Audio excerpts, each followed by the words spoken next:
boo. Oh no, don't do that. Mm-hmm. No. My computer updated, it's opening in the wrong browser. It's the wrong browsers. It's the wrong browser! Wallace and bloody Gromit. I don't believe in Wallace and Gromit. Somebody edited They're a video fun. game with a mod that had, I want to say it was Resident Evil 2, and you play as Wallace, and I think it's like all the zombies and stuff have been changed for like Teletubbies and Monsters Inc. characters, and it looked absolutely terrifying, quite frankly. Anyone who doesn't play as Claire is a freak. Fair. I haven't played a lot of Resi, but you're telling me you're not going to play as Claire? What's wrong with you? I played as Claire. What are you talking about? Exactly. See? There were reasons I played as Claire, though, which are very evident later in life. Good hello, everybody, and welcome to the Invasion Session 34. It is... Starting on time. Yeah, obviously on time. I don't know what you're talking about, and shut up. What even is time? There are two suns, okay? There are two suns, and it's the 6th of January, still somehow. We haven't talked away most of it yet. It's, what, 2021? Yeah, that's a thing. Yeah, that's correct. Yeah, and they only just said the time it was there because I felt like that was important somehow. It's like, is that what I do? How do I do intros? Obviously, people at home who clearly pay attention can see that our credit screen has changed again. And as I mentioned to Alexander earlier, I might once this game concludes officially, I might just do a montage video of all the greatest credit screens. Because obviously I think it's changed every single bloody time. But yeah, I think I got everybody's name is in the right place. I didn't even double check that. I just assumed my brain would get it right. And it has, by the looks of it, that looks like everybody's tokens above the right name. So good.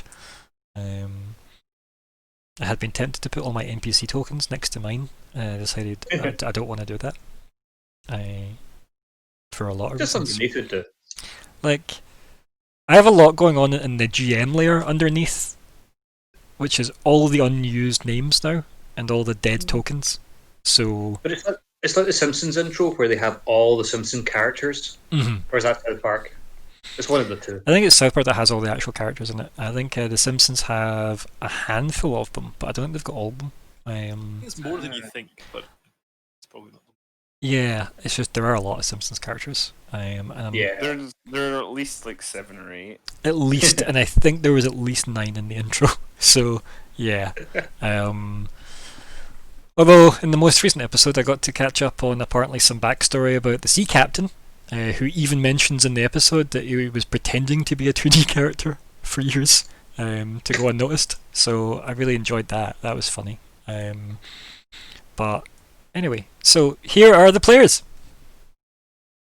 Hi, my name's Gregor. I play Adair. He's a Air Genasi. Used to be a bit of a rogue, but has gone through all kinds of changes, and he's just really suffering from terrible headaches recently. Yeah, that's pretty much him. Good evening, my name is Alexander, and tonight I will be playing E-Bite the Skaven. Still pretty...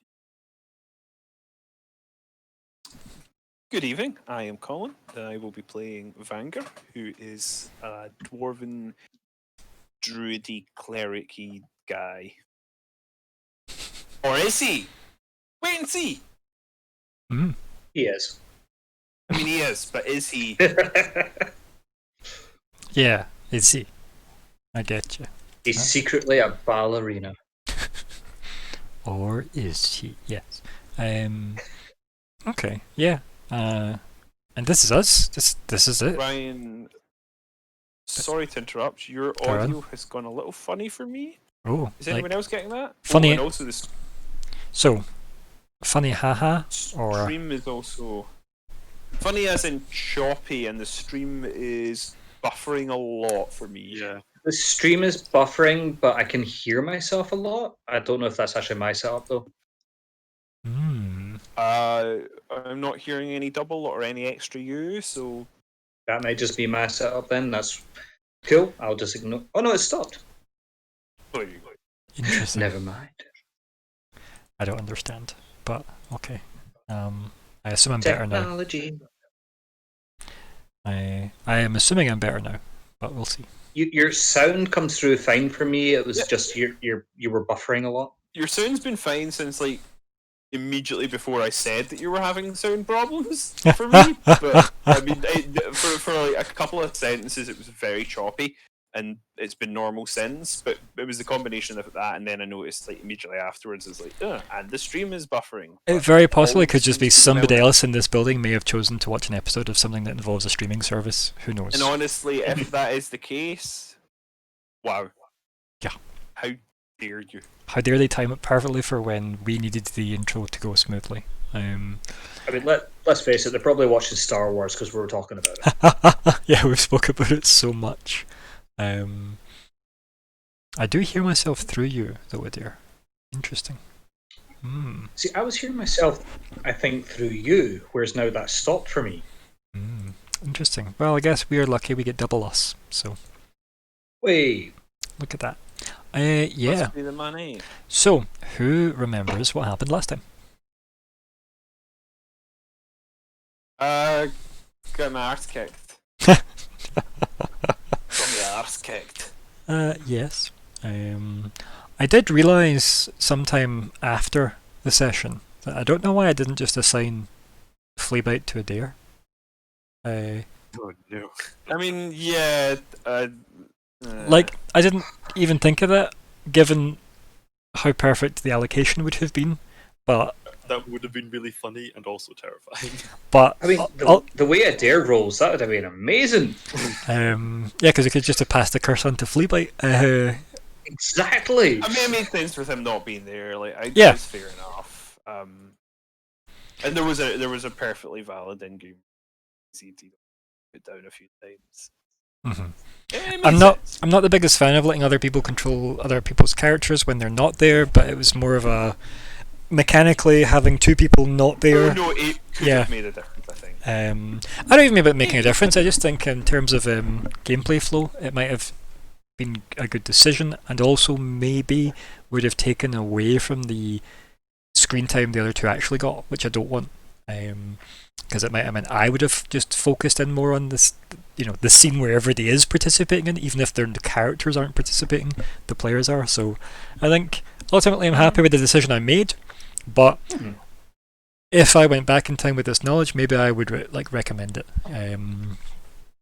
So yeah, it's an interesting one mechanically, because having an extra body in that fight wouldn't have been terrible. I doubt it would have made a massive influence, because it is Gregor's roles would have to have suffered. Exactly. And they don't go well. And they was also trying to work out how Fleabite works mechanically. I mean, I have been with Fleabite since the beginning, and I still don't understand what the hell he is. Yeah, which I think is also part of the design. Rogue warlock. Yeah, what's Sure. a warlock? I mean, I don't believe that. I think he's actually some kind of pixie / angelic / demon. Pixie vampire called Drinkerbell. You're right. There we go. So, Striker, I hardly know her. does anyone else have anything else they think is relevant to bring up based on what happened last time? I mean, it's not really relevant, but I'm bring it up anyway. Good. It was Colin's joke of vote, which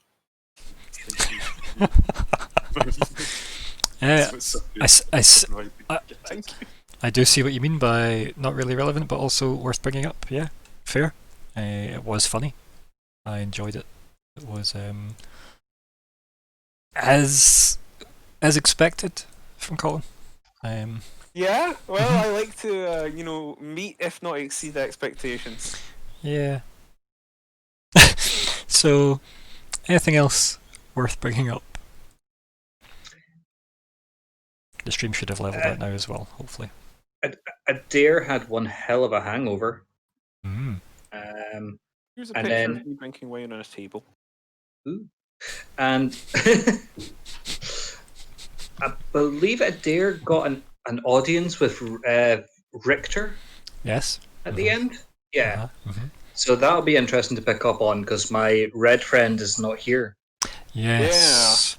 Delan. Delan seems to have been delayed. which is interesting. Hopefully he is. Um, Yes, hopefully he is okay. But yeah, it'll be fine. We'll deal with that. He'll be narratively excused, so he'll be there but not there at the same time. He'll be oddly quiet. Well, Richter didn't want to hear from him again, so Mm. it makes sense. He's just being really polite for once. Yeah. Yeah, he's actually holding his tongue. Yes. So Or Adair is. Who knows? I mean, the good thing is you get to be the face character properly again, which is good. Whether you liked it or not. No, Adair sees himself as the leader. Mhm. He doesn't know why, but he is. Yeah, no, that's fine. your position hasn't been usurped quite yet. No one has contested this yet. Not even Fleabite, Lord of the Wolves. So Lord of the Dance. yeah, Dances with Wolves. I hear you. The Howling, Yeah, yeah, Ginger Snaps also. American Werewolf in London. Yeah, and America. One of the few werewolf movies I like. Because I hate werewolves, but that's just a good movie. It's also Chaplin took a better werewolf. deeply cheesy in the right places, like all the animatronics and such that it did, the prosthetic work and such.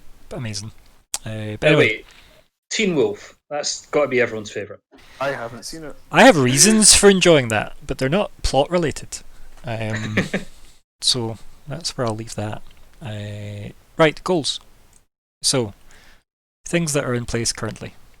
We have find and prioritize suspects, investigate the Batcave, find out the circumstances around the big wedding, find out what the package was, get real info from C. Stobart. Those are all the current general goals. And as personal goals, we have impress Lady Izazith Obis Thake. You really regret that name, don't you? It's the Izazith part, or Izazith. I should always think Izazith instead of Izazith, but Lady Bigfoot. Lady IoT, Lady IoT. Then we've got Lady WAP. yeah, Zarx's goal. I feel like it's just going to be one of those spreadsheets where he just has to have a drop down for whatever fucking person he is that day. Dylan's character's goal is win Cynthia's heart, which I think he's now fully embracing the challenge rating on that. Fleabite doesn't have one, alas. Did anything come to mind in the end, Fleabite? I was wondering if just like doing that in for Solder.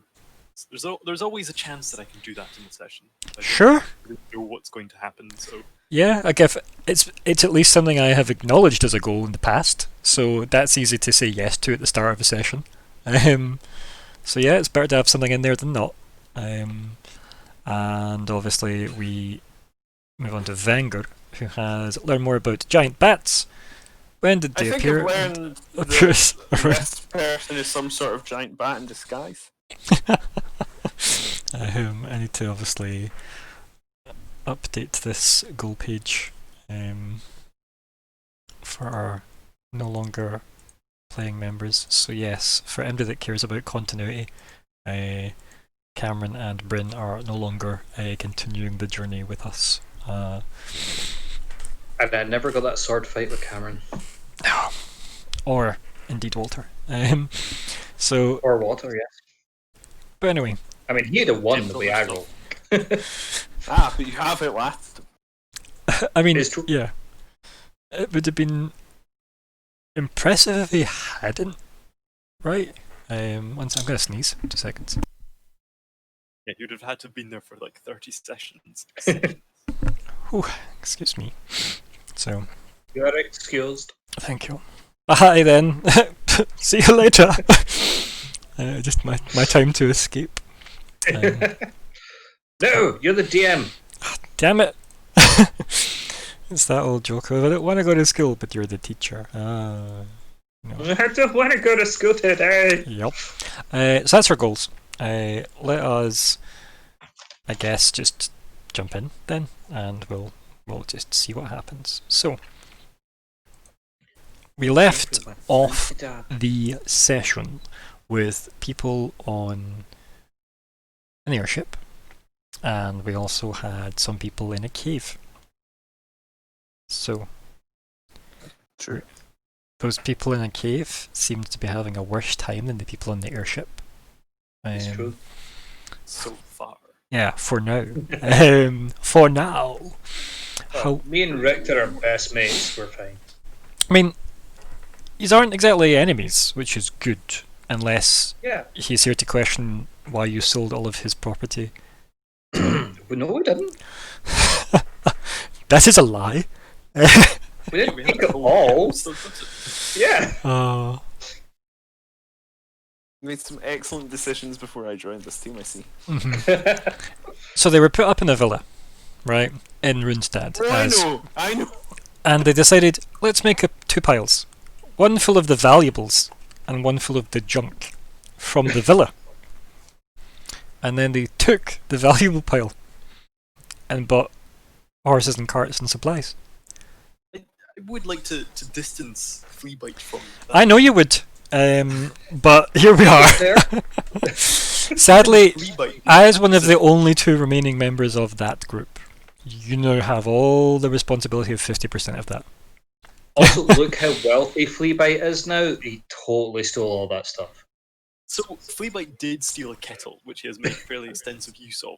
I don't know if use of the theft, material makes it okay. It's like, well, I was making better use of it. It's like, no, that's anyway. No, I So was saying that as incriminating. Like, yes, he stole something, and that was significant. Yeah, and look how rich Fleabite is. He clearly made a lot of profit from what he sold. I don't know if you've picked up on this, Alexander, but I feel like Gregor maybe is slightly jealous of the wealth of Fleabite. There are two rogues in the party. One has won it being a rogue. The other has multiclassed into sorcerer. So He's... you picked wild magic, and look what happened to your dice. That's all I'm going to say. Yeah, that's a good point. It's been since then. It was just before then, but yeah. Yeah. So the warning signs were there. But anyway, so on the airship, back in that scene, you walk up to the bow of the ship, and as I said, Xarxes becomes incredibly quiet for some bizarre reason. Scared of heights. Yeah, maybe the air's a bit thin for his lungs. Sure, that'll do. That's a good enough reason. So, yeah, Richter's there, as, lovable Richter that he is. That guy. And obviously the metal men operating the ship, a bunch of them kicking about. Lovely. Why is that a pain? I hate them so much. I hate lovely man. Yeah. Are the metal men zombies now? But no. You're gonna have to go over it, but it's in the past. No, zombies need brains. Sorry. Yeah, he's got a point, and yeah, if anyone's listening so far, please don't just quit now. So We will get on point. I apologise. You're completely right.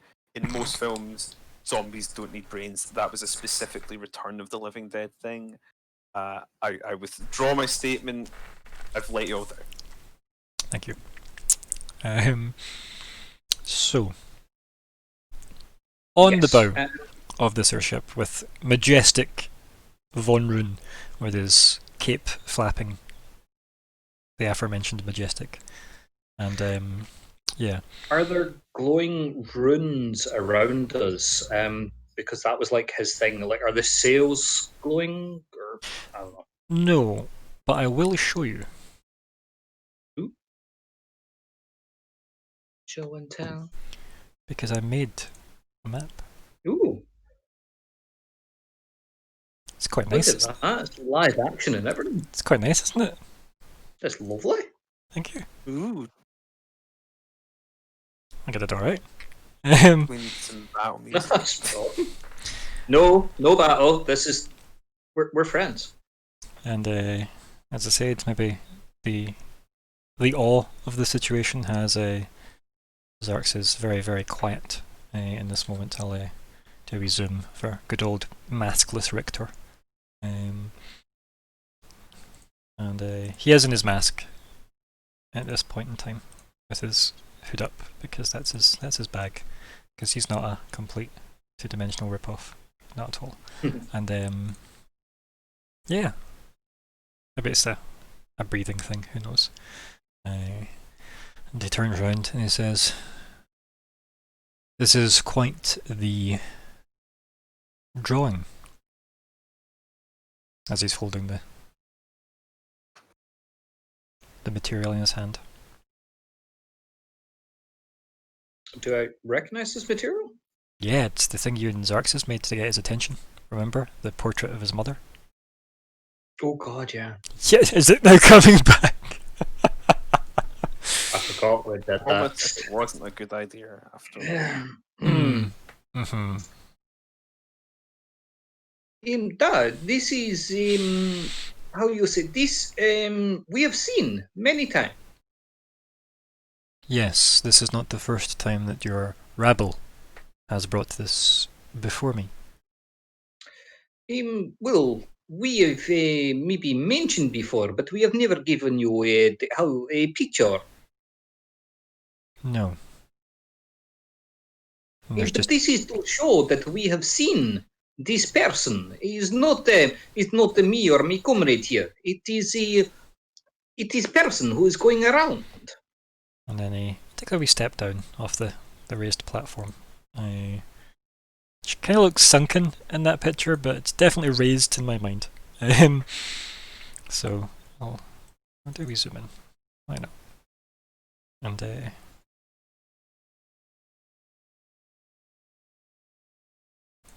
I'll do.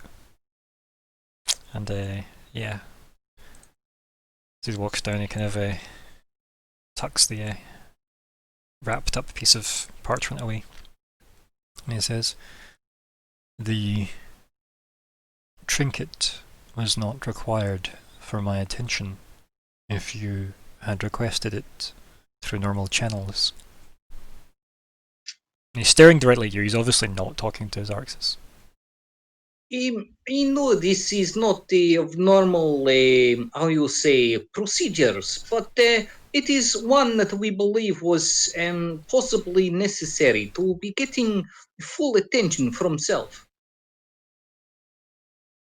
It is undivided currently. I do apologize. It's not meant as, how you say, insults.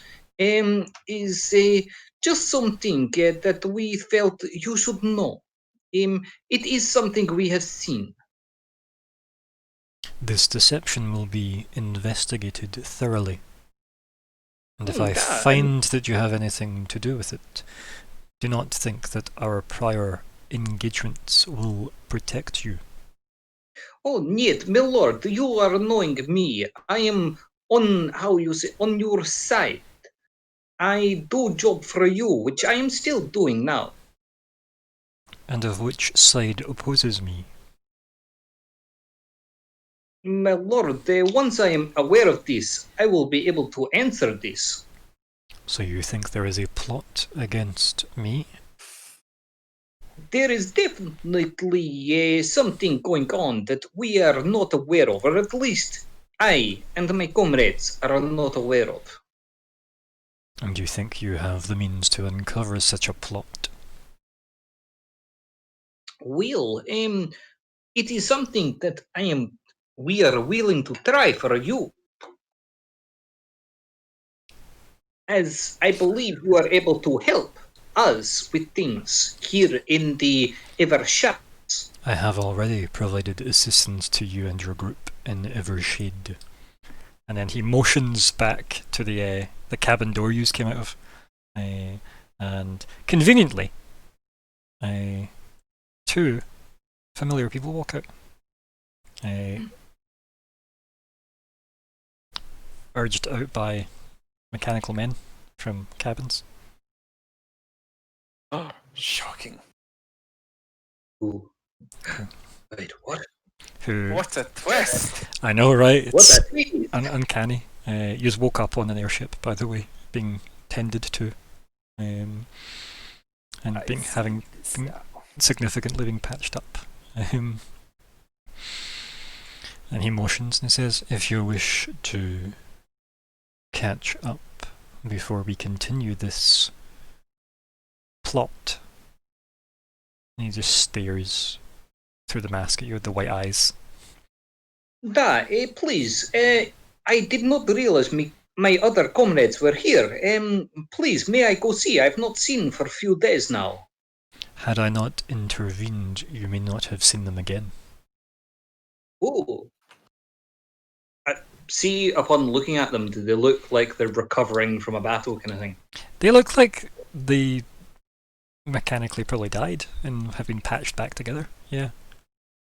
So covered in bandages, or No, Head to toe bandage. they just like they're both they're full on Halloween style mummies. Yep. No, they're nice.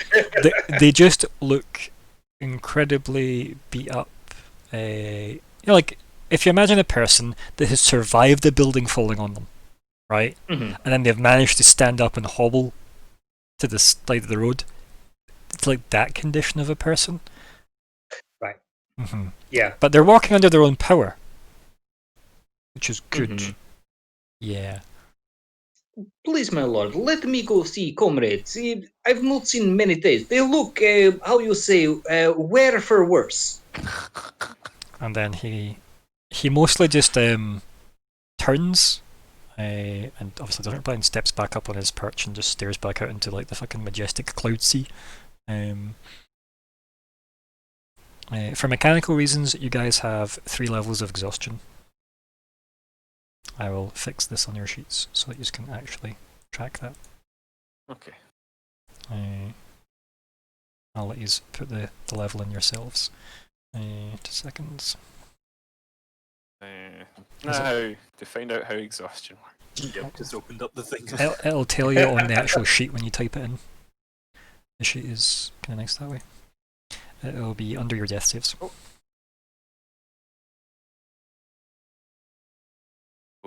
3. There you go. Disadvantage and ability. Speed.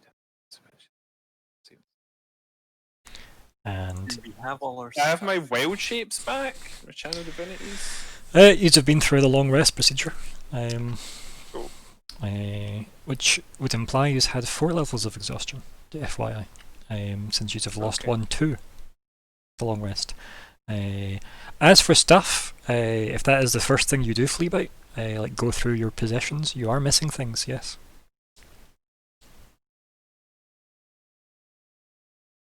You are missing all of the bat parts and, No! and Of 30 course. books. As in all the bat that's parts. fair. Does that include the ones that I got before? All of the bat parts. I mean, he wouldn't know which were his. Because it's almost like when you were unconscious and the Bat King, as he will forever be known, went through your stuff and found all of his books and, dead roommates. So, yeah. But he never took anything else. Nor did he leave anything else like, angry bats. He's actually just in the bag waiting for you to open it so he can club you.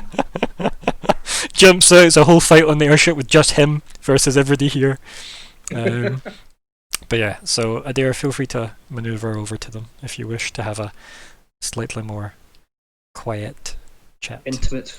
I'm gonna move Xarxes off of this, but obviously you know he is here, but I'm just gonna get rid of him for the sake of token management. He'll just be attached. Yeah, he's having some narrative excusement issues, which Yeah. he can't currently be. Yeah, but arguably he's just a +1 to the token that is Adair. So yeah. So I put myself just in between them. It seemed the wisest place. Yeah, that's fine. Me friends, how did your being here? It's a good question. I'm not entirely certain. I look around at Fleabity and we encountered some resistance in the cave we were investigating, and some manner of strange man. He proved to be frighteningly strong. I'm afraid I don't know that our colleagues.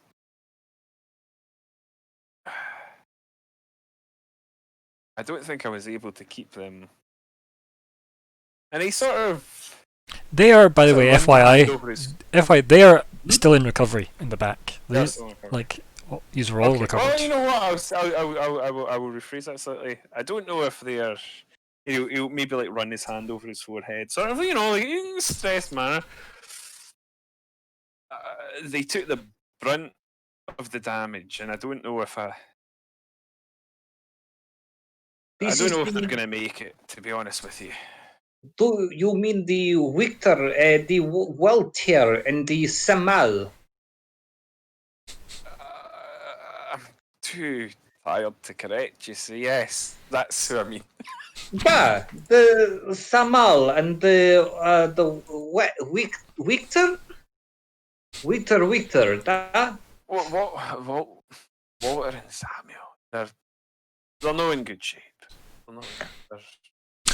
Oh, this is shame. We have only just met these peoples. What happened in caves? Bats first. More of the bats, which. So you're finding the beds. Yes, and plenty of them, and we fought them off. It was tiring, but we managed. We took a few lumps in the process, but we managed. We fought them off, and we headed further into the cave and found a strange coffin-like structure. It was chained shut. Anyway, somebody burst out from it. He was quite short, wasn't he? Yeah, he was like a gnome-sized person. Yeah. So short, weirder than I am. Short. Was this a whimper? Don't know what he means. I don't know. I'm gonna roll. I'm just gonna say I don't know. I'm gonna roll insight. I figure out he's saying vampire. I think. Okay. Oh, definitely. Yes. That's that. Yes, I thought so, but no, he didn't behave like one, and he was confused as to why he'd been chained. And I think at that Fleabite could just silent image, just show him, a direct representation of what he. Aye, that's. But good. can you also That's roll good. performance to see how good it is on a scale of did you get his nose right? I mean, I've already said it's good because the fact he could do it at all is probably impressed Fanger. I just want to see if there's a funny roll that comes from it though. I mean, It's the 5. it is the 5, but yeah, you get the gist of the guy, right? It does look like him. It was a short guy, and for Fleabite's view of what a person is and not a Skaven, it's pretty good. This does not look like a whimper. What did he do to you? Why was he in box with Chans? He said he was an exile and he lived there, and that he thought we must have chained his coffin shut. But if he in exile, how can he blame you for this? No, he was perfectly aware of being an exile. He wasn't confused about that, but he had the impression that we had chained the coffin that he was in shut. I think he sleeps in the coffin, which is typical of the foul undead, but not so typical of people. It's not It was something. chained shut Hmm. from the outside. He burst through it easy enough anyway, so whoever did it didn't do a very good job. But he was strong, very strong. I mean, some gnomes and what have you are quite strong, but he was strong. I mean, jeez. I'm picking up. He is strong. And he did some sort of horrific screech, and to be honest with you, my ears, there's like a noise that I don't think's coming from any of you. No, Xerxes is not playing right now. Wow. That was good. Yep. He did, and then it was. I think But my what- eardrums burst. To be honest with you, it was horrible. How did the Flibbit come to be with you? Flibbit, were you not with the lady and the lady Torain, Twanan? Tanan, aye. Yeah. He shot some money at me. Who did? What about it? Why did you do this, Flibbit? I believe I would look up and still quite just a bit dejected about life. lost his bat parts. Yeah, pretty much. Just say, yes, lady. Or, yes. The man thing, soft voice, wanted to give kitchen, and then put on great studded collar, and then man thing take me away. He helped me get free, yes. The I main run thing. very far away and meet up with great creatures. Then find cave with beard thing and other man things. Yes. Tell me, who is helping get away from the lady? Some man beast thing. Yes. Did you know main beast thing? No, you just help escape. Yes. Fleabite could have escaped if he wanted to. Of course. Fleabite wanted to. But man beast thing, you show way out. Where is a main beast thing now? Somewhere in woods, yes. So, tell me, Wagner, you were attacked by the beats. We all were, yeah. Aye. And did this small person who's attacking you, was he controlling the beats? I don't think so. I think he was asleep at the time, to be honest with you. He's coughing. Which So- really does sound very much like something a vampire would do. But I could tell he wasn't. I did use my vision, didn't I? Yeah. I'm because I just so that I know that I'm saying that with a degree of certainty that he was Yeah, just Your eyes of the grave Guy. thing, yeah. Yeah. Yeah, there was Uh, no one no, dead. No one dead in this.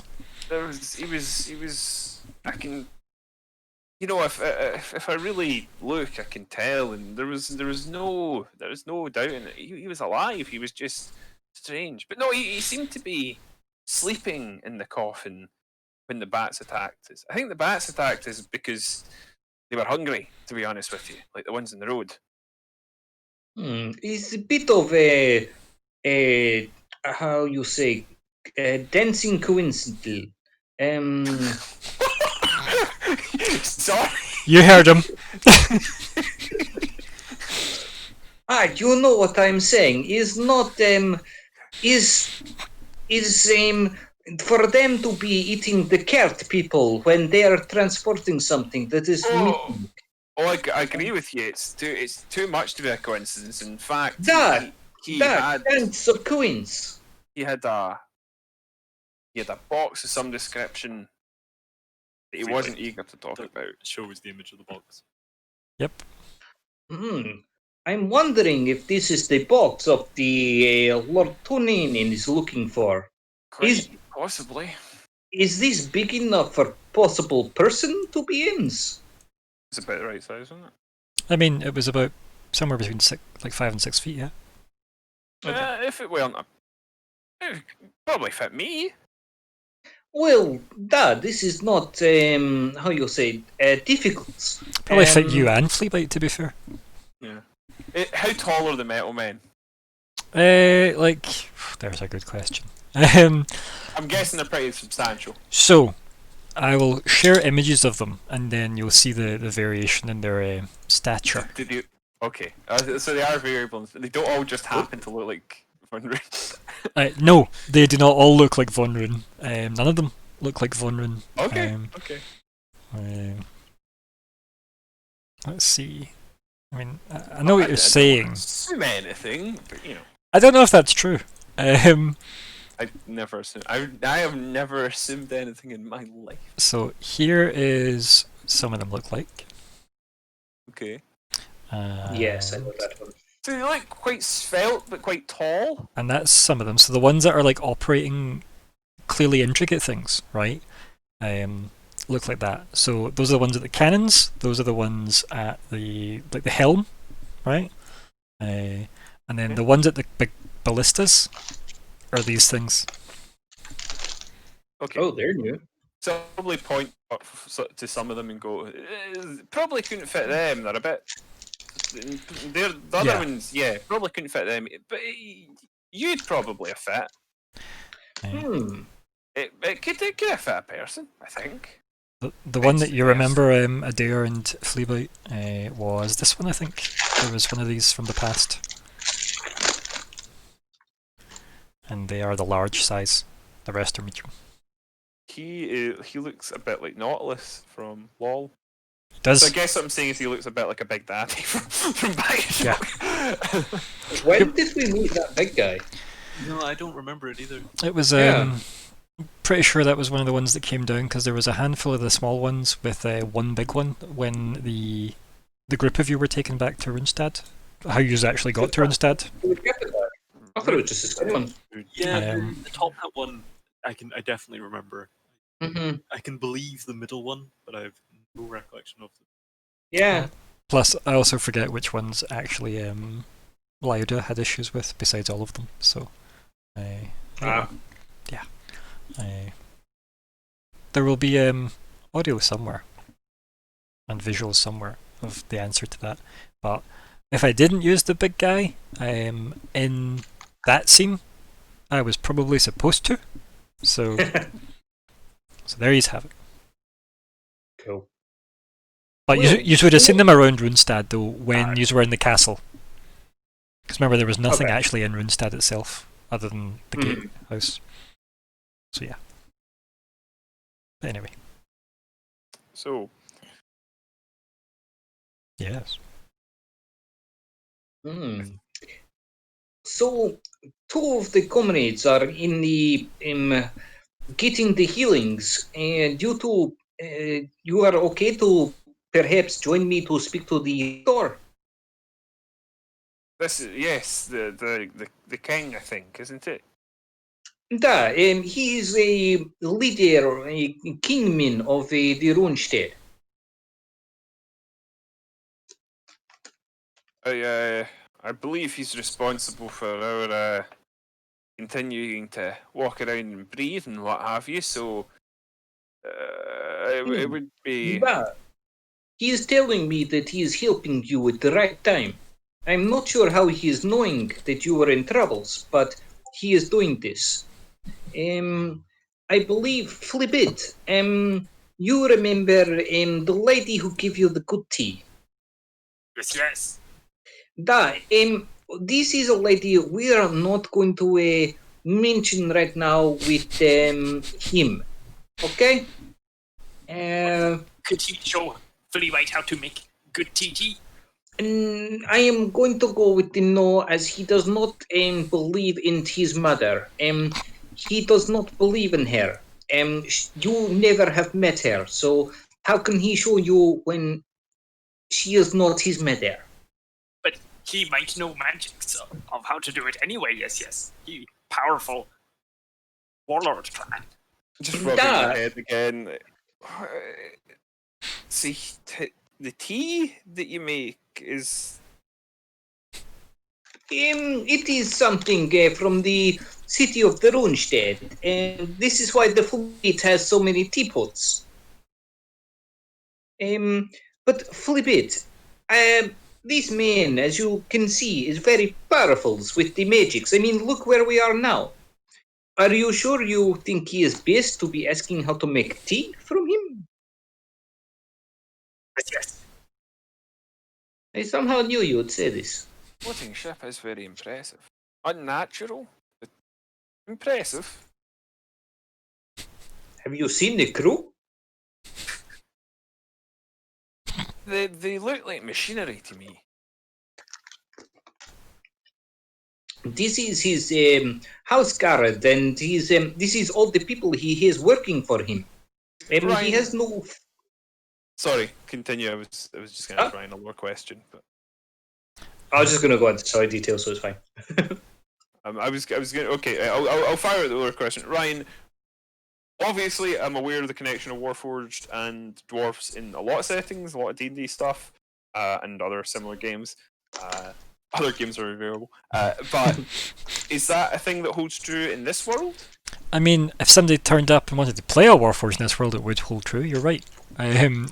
So at this stage, yeah. let's say that obviously we'll just factor in the assumption that everybody's included. Yeah, Warforged probably do Okay. exist in this world, and if anywhere, they probably are in Crust. Let's face it. Yeah, so I was just kind of guessing that maybe Vanguard would have a frame of reference for this. And these do not look like Warforged. No, but the idea of them being mechanical people. So yeah, like Warforged are as alive as androids in Starfinder, I guess, are. Yeah. Right. So Warforged are very yeah. much, they are people. They're just Yeah. inorganic. yeah, and this is like like living matter, whereas these are clearly constructs, right? Machina. But you as a dwarf wouldn't exactly be that phased by Machina. Yeah. Okay. Yeah. So I would probably say something then like they remind me of some of the. You know what? I don't know if the term Warforged is even canon in this sentence. So you know what I'm going to do? I'm going to say it Vanguard up anyway. and use a silly term that he's going to. The you know Mushroom men. the constructed people. We called them Warforged back in the day, but I think that's he's sort of scratching his beard and looking at it. I think that's fallen out of favour these days. Yeah, there's no it's, wars. you know, Yeah. something about the unfortunate implications. You know. Dad, they are men of metal, but they have no souls. Oh well, that's a shame, or maybe not. I suppose they probably don't care. Well, if you're a made of metal, would you care? I'll have to consider that. An ecumenical matter. He's just considering it. But I believe we have ignored the lord of this flying ship for too long. Perhaps we are best to go over and conduct the speakings with him. But flip it, please. Do not mention his mama.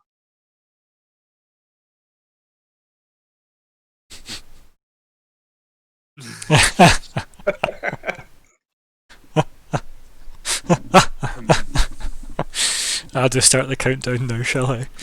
Yeah.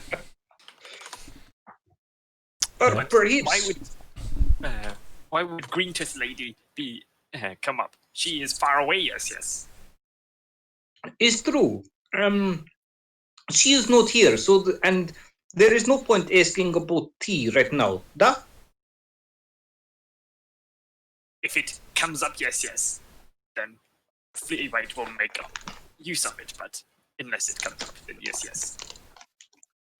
So, let us go speak to the Lord Richter in regards to trying to maybe find out information about how he knew you were in troubles, but also what he is really doing here.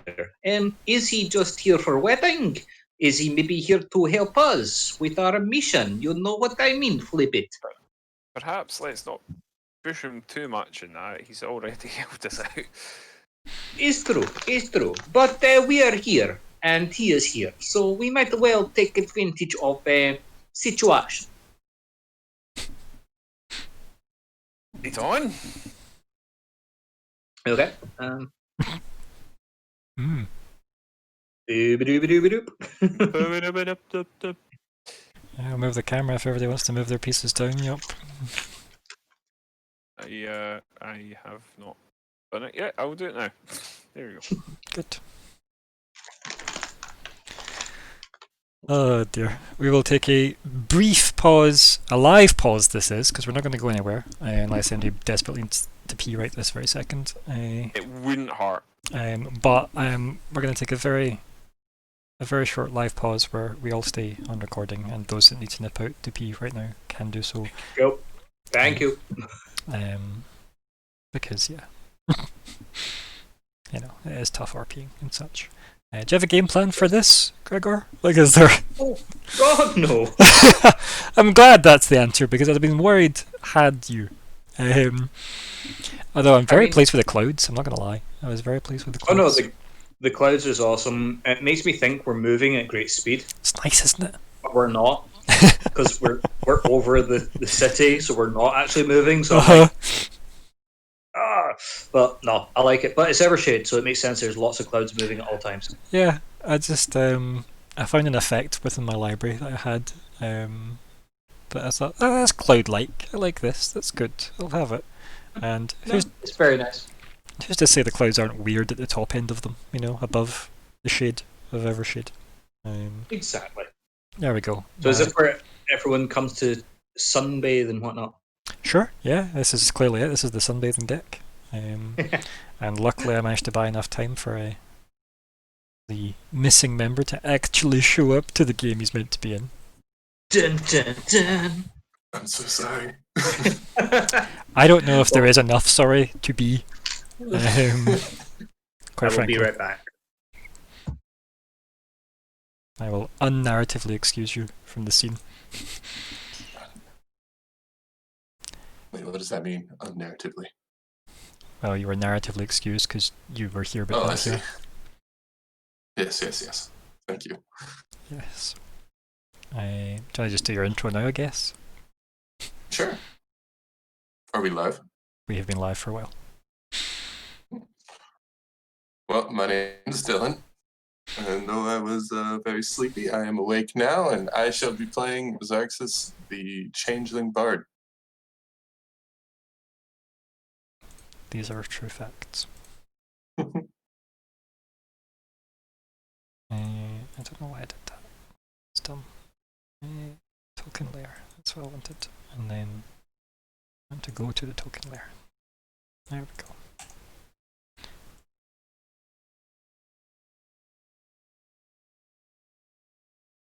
Are you joining us in Roll20?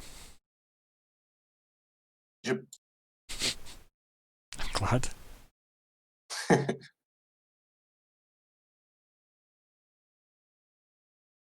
forgot we had to jank how your token works. Yeah, right?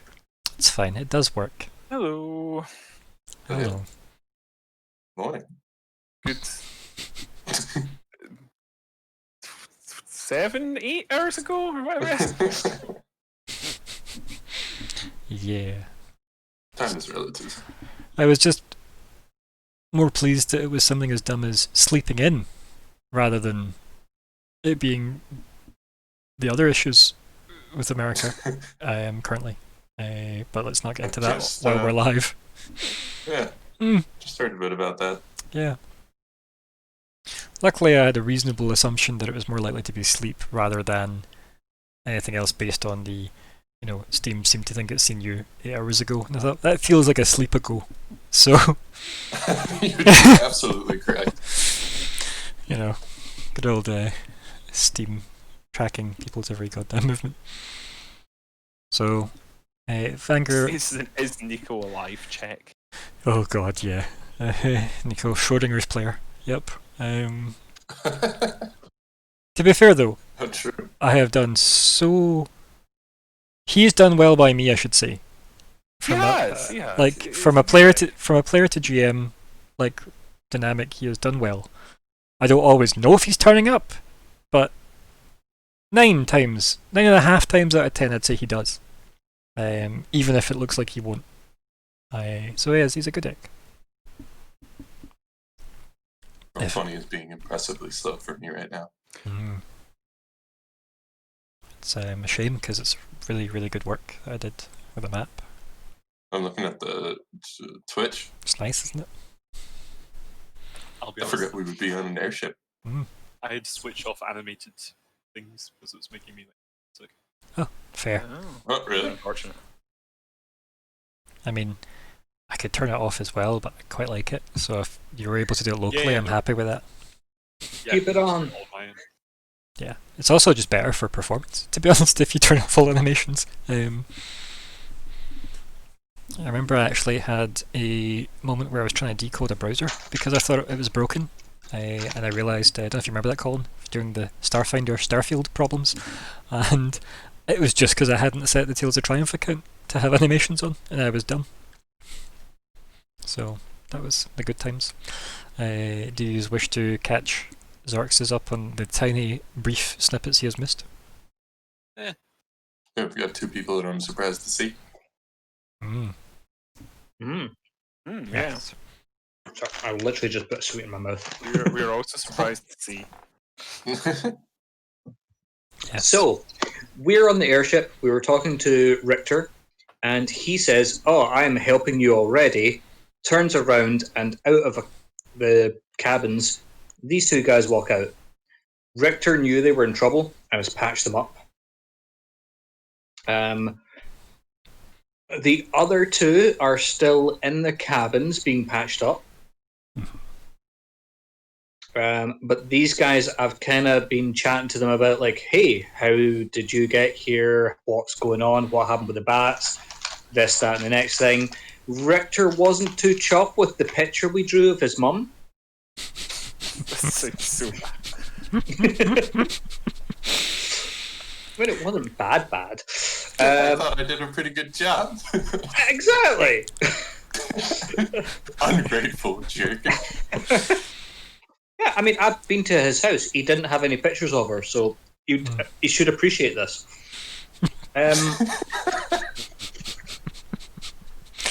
Yeah, Richter, look at your hot mum.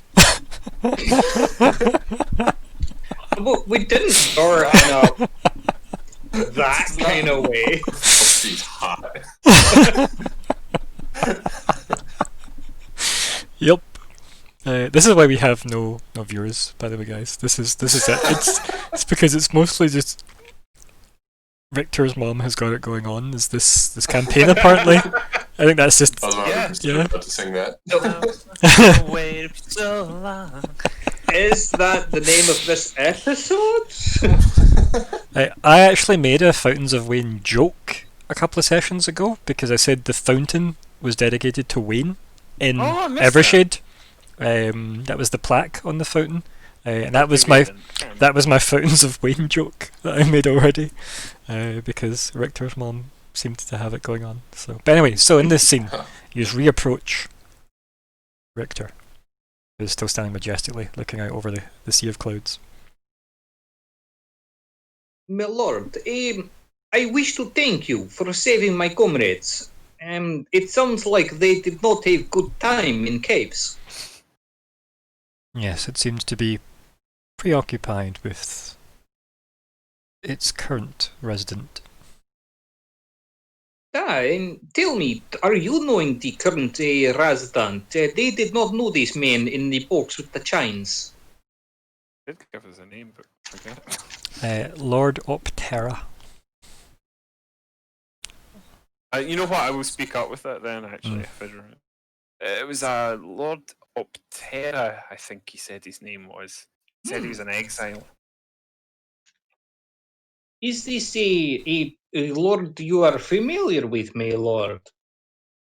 Familiar with, yes. Concerned with, no.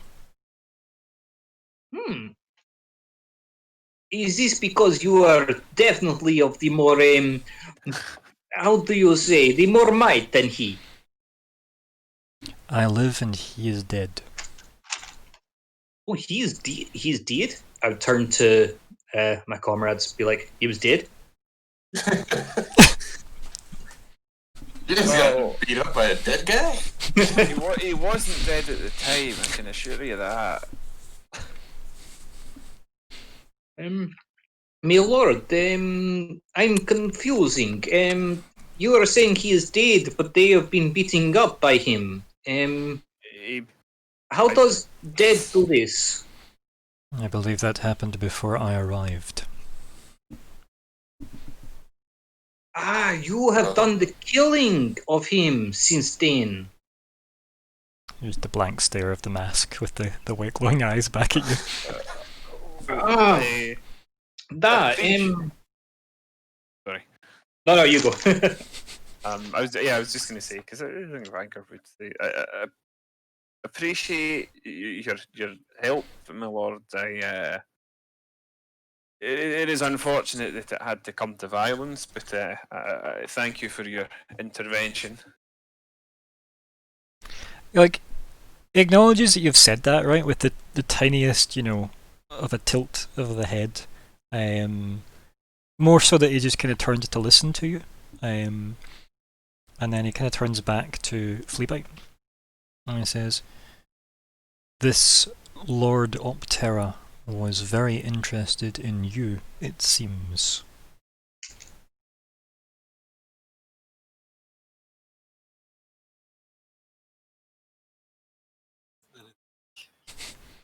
Fleabite would probably just. I think I'm just gonna be a bit boring.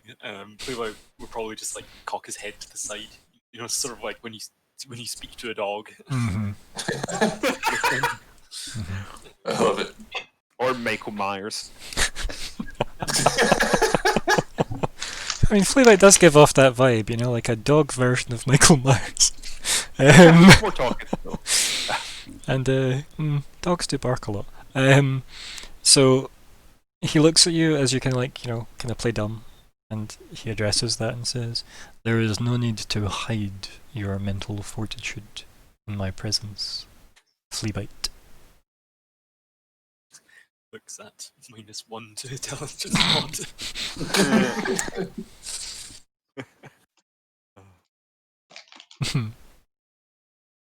Fleabite would just sort of step forward.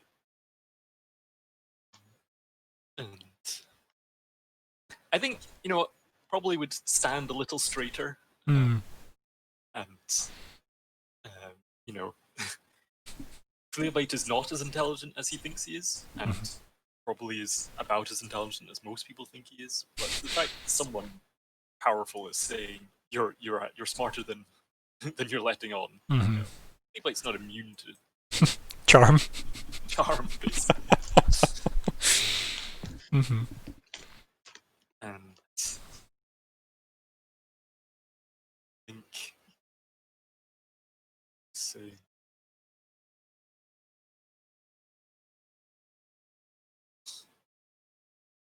Yes.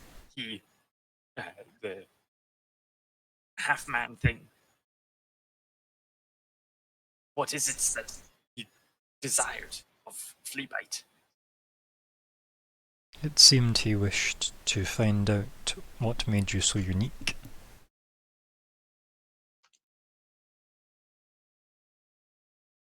But he is dead now, yes.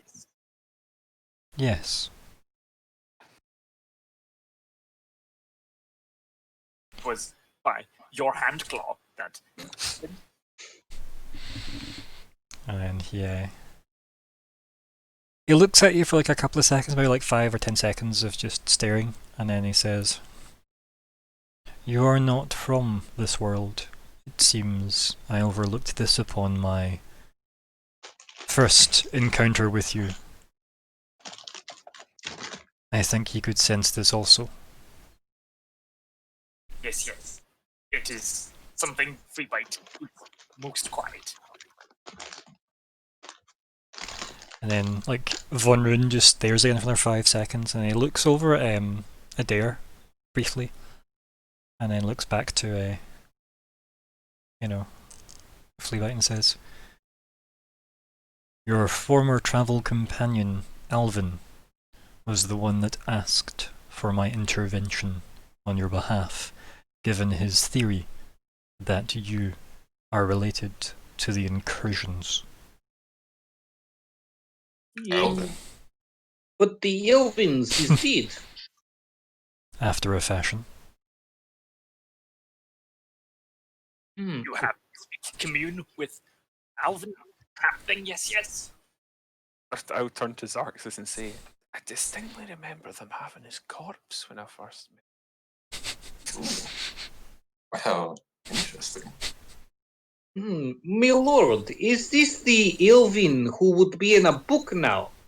Correct. I am understanding. And Adair just nods at them, the others. Like, of course they'll understand if you understand, yeah.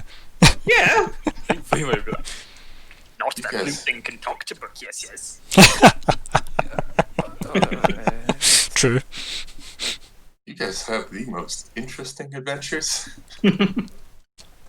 You are not without your own adventures. Oh, is it time that we speak of the matter at hand? Oh no. The matters of which concern you are not necessarily matters which concern me. Oh, well, I mean, I felt slightly different when you showed up for our date at breakfast. That was to take the measure of you. Oh, what did you find? You have been weighed. And found. Hunting? And he turns back to Adair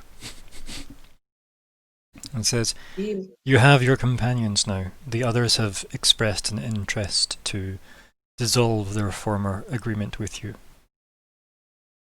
Is this because they are so badly hurt? He just stares and then turns to Fleabite and then says, You and I will speak again on this matter regarding your ability to travel.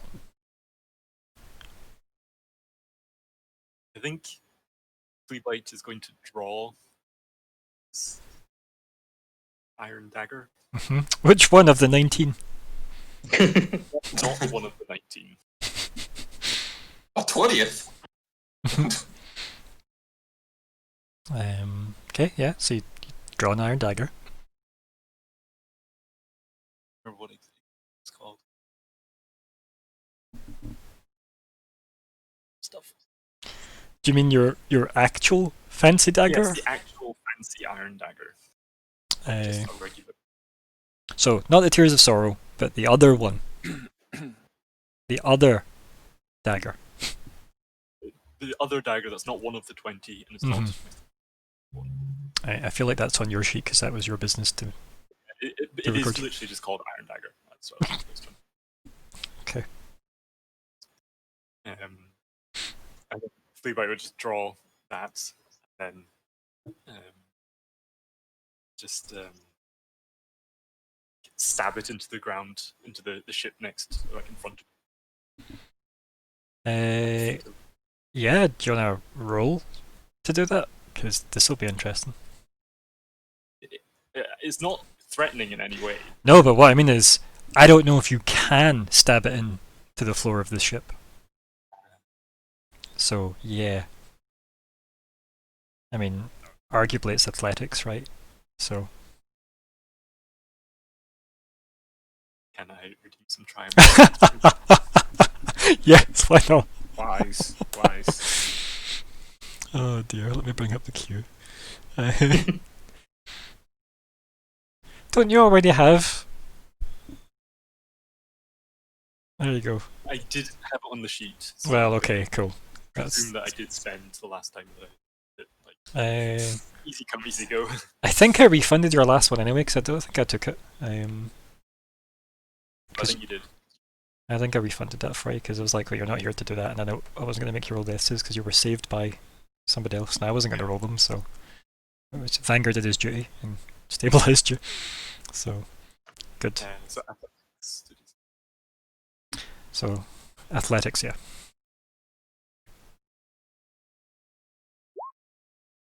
Okay. No, you don't. It definitely makes a very, very loud thud off the kind of boards of the ship. But you notice the slight hint of the rune wall that you were imprisoned with way back when. Slight jaundice, like, Mm-hmm. God, no, not that. Remembering the natural 20. Your Eldritch blasting yourself, yep. I think your first ever, was it your first Eldritch blast of the whole game that you critted yourself with? Was that it? I think so. That rings a bell. Yeah. Probably just like, nah, and then just let it drop onto the floor. Mhm. They, Tribute payment to Pack Lord. step back. I think Vonrin looks at you, looks down at the dagger, and then just puts like his hand out over it, and the dagger just like moves up to his hand.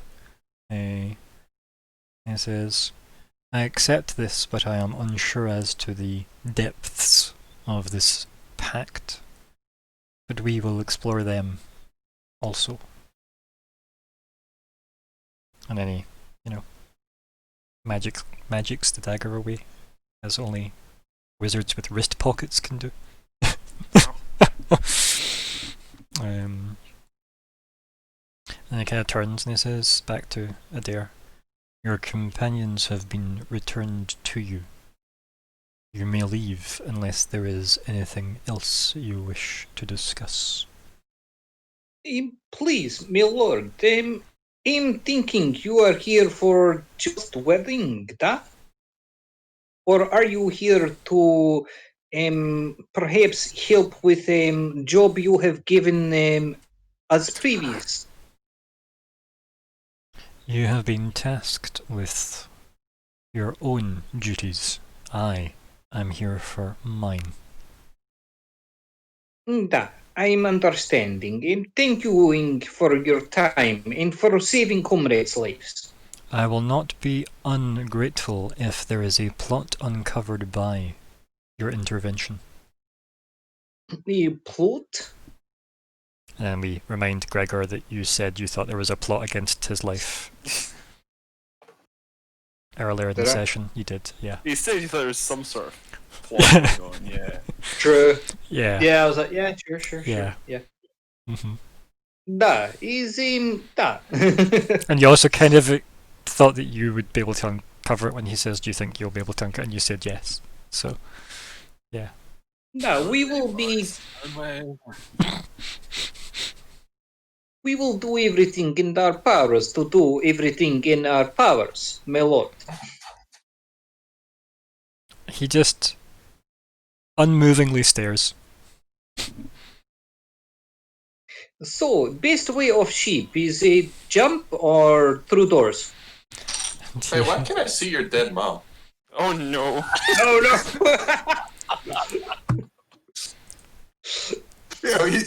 Everyone else is happy. He's not.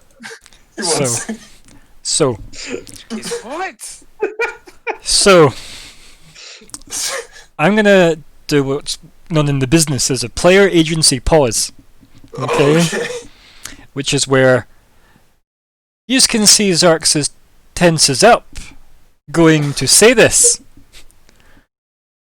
And then, since there has been conversation of do not mention his dead mother, granted Dylan wasn't quite here for that particular conversation, but Xerxes was.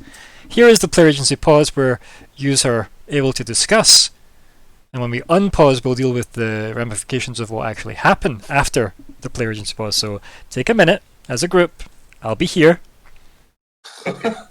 and discuss now. Like, it wasn't necessarily directed at Xerxes, but like Adair did say directly to Fleabite, don't bring up them. The mother.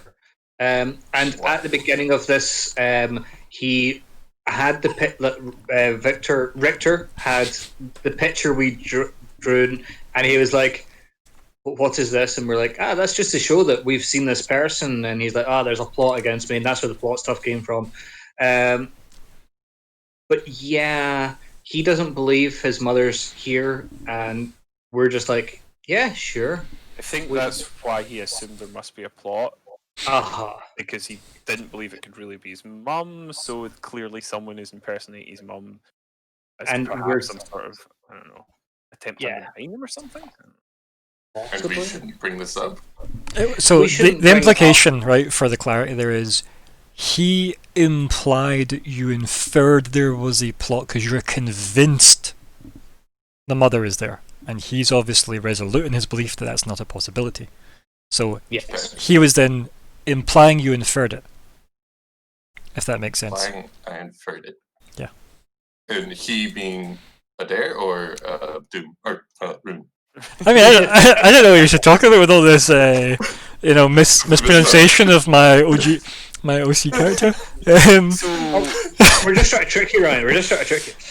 It's not. if we have definitely seen someone who looks like that, then clearly we have seen someone who looks like that, Mhm. and therefore, if it can't be his mum, it must be someone who is deliberately appearing as his mum. correct. So, if it wasn't you going around impersonating her, someone is, and clearly that would have to be directed at him in some way.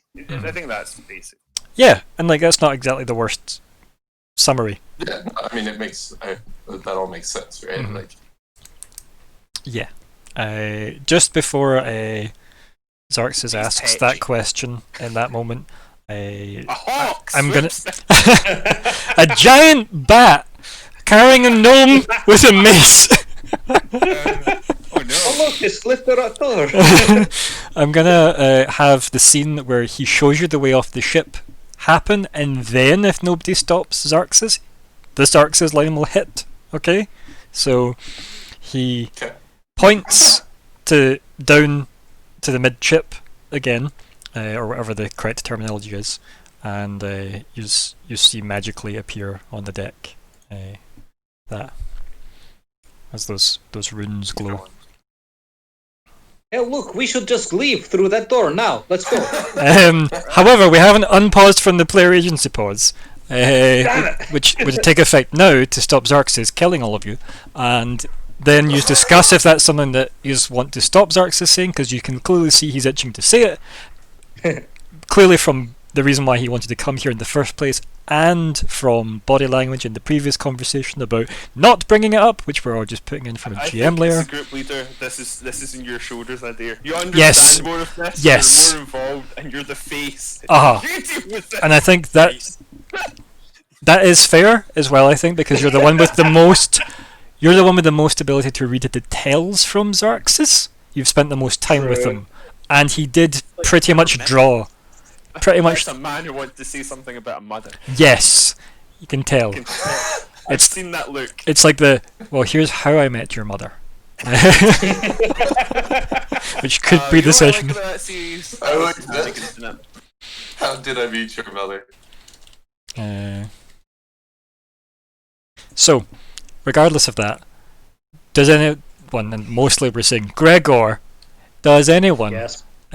stop Xarxes saying anything, or do you let it happen and we see what happens? Because I'm not saying you should stop it. I stop him. I'm now just gonna make I sure I just try and stop 'em. checkpoint the player agency pause moments. You did already say stop Xarxes from killing the party. I merely hinted at possible outcomes. Those words. You know what? This is actually personal growth on Ryan. Because I gamed, like, my first game was only a few years ago with Ryan, and someone said something really dumb, and he was like, "Are you gonna say that?" And you're like, "Yep, okay, stab." It was. Admittedly, it was also a completely insane lie, but the character was delusional enough to think it was true, probably, maybe, in that particular second. Anyway. Arguably the player, but yeah. Oh, I'm not Oh, going to shake. oh, I'm not. yeah. I'm an evergreen baby. Winter ain't got nothing in my shade. So anyway, We. you're welcome. Enjoy myself.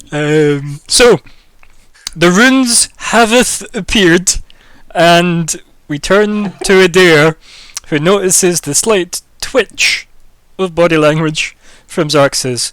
Do you or do you not? Do you? Because keep in mind, it could work out really well. It could, but You I did just doubt a it. marmally smile before this, by the way. Like, And Adair will quickly grab Xerxes' shoulder, spin him around so as he sees the runes, point at the runes and go, "You're going to enjoy this. You're in for experience." And then I'm going to push him towards it. So, knowing that clearly Adair wants you not to mention anything, Xerxes, do you say it anyway? Player agency works both ways, guys. I'll just be like, but his mom. No. He already mentioned the mother, and you were here.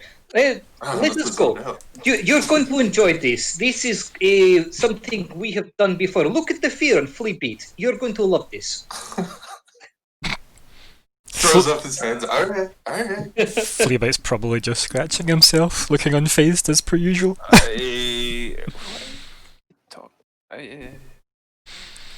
It's sort of dazed, wandering towards the room. Just all go stand in the ruins then. Yeah. Yeah? Yes. I can't move my character. Can't you drag another version of it on and then move that? Probably. Oh. Oh.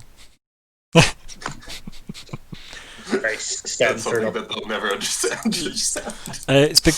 They will, because they'll see it from the Tales of Triumph screen, which is the viewpoint where you are just a weird red square entity that have just ominously you're just red lighting. Oh yeah. Yeah, there we go. How You bizarre. know what? Many things are weird. True. Vanguard, you don't seem to have moved. You having a wee secret chat with I was going to do that, and then I didn't. Are you So having I a have done that. Are you having a wee secret chat? No secret chat. I was just slow because it was tapped out. You're also apparently the only one that's underneath the. Was it there? Well, it's Not for me. small. Yeah, no, Adair is too. Not for the stream. Really? He isn't in my screen. How odd. Oh yeah, no, I see the difference. I see. I think I can just do that? And there we go. I fixed it now. You can't see, but I'm shrugging very dramatically. Good. Very exaggerated shrug. What you gonna do? And yeah. What gotta do about it? So What? yeah, you all heard it. And yeah, you end up back in the town square.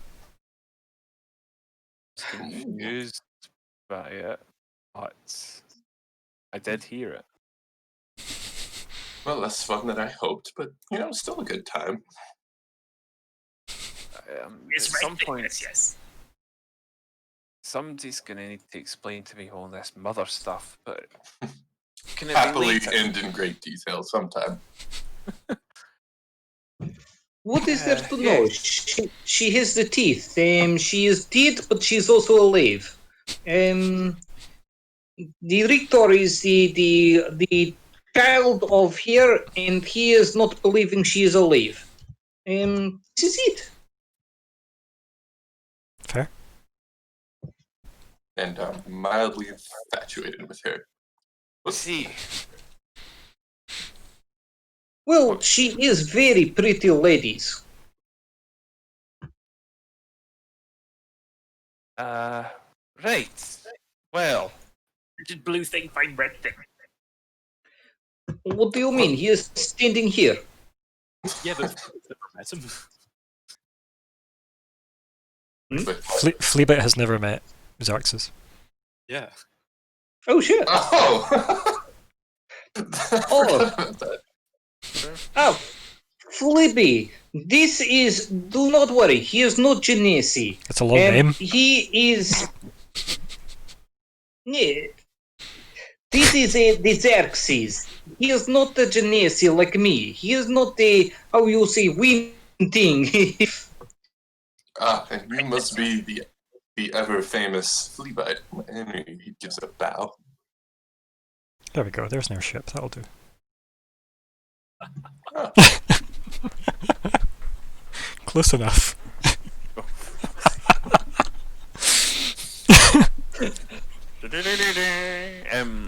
What, Janeway? Get her coffee, quick. Sadly, this one's Speaking Andy of Dick. Oh no! Oh, is that one? Yeah. Oh no! It's okay, it can go away. I'm an EMH. Anyway, so how did Blue Wind thing meet Red thing? Dad, did you met in the how you flip it? You met the kiss, Dad? Who then introduced to his employer, her employer, the Tio, Dad? Getting a pretty blank face from Fleabite. There's like, didn't Well, he? He did. He did meet him. It's one of those. He but met, it's he met Fleabite. Cass and he met Theo, and a lot has happened to Fleabite since. So It's aye. Been a strange few days for all of us, I think. Mention the bell lady.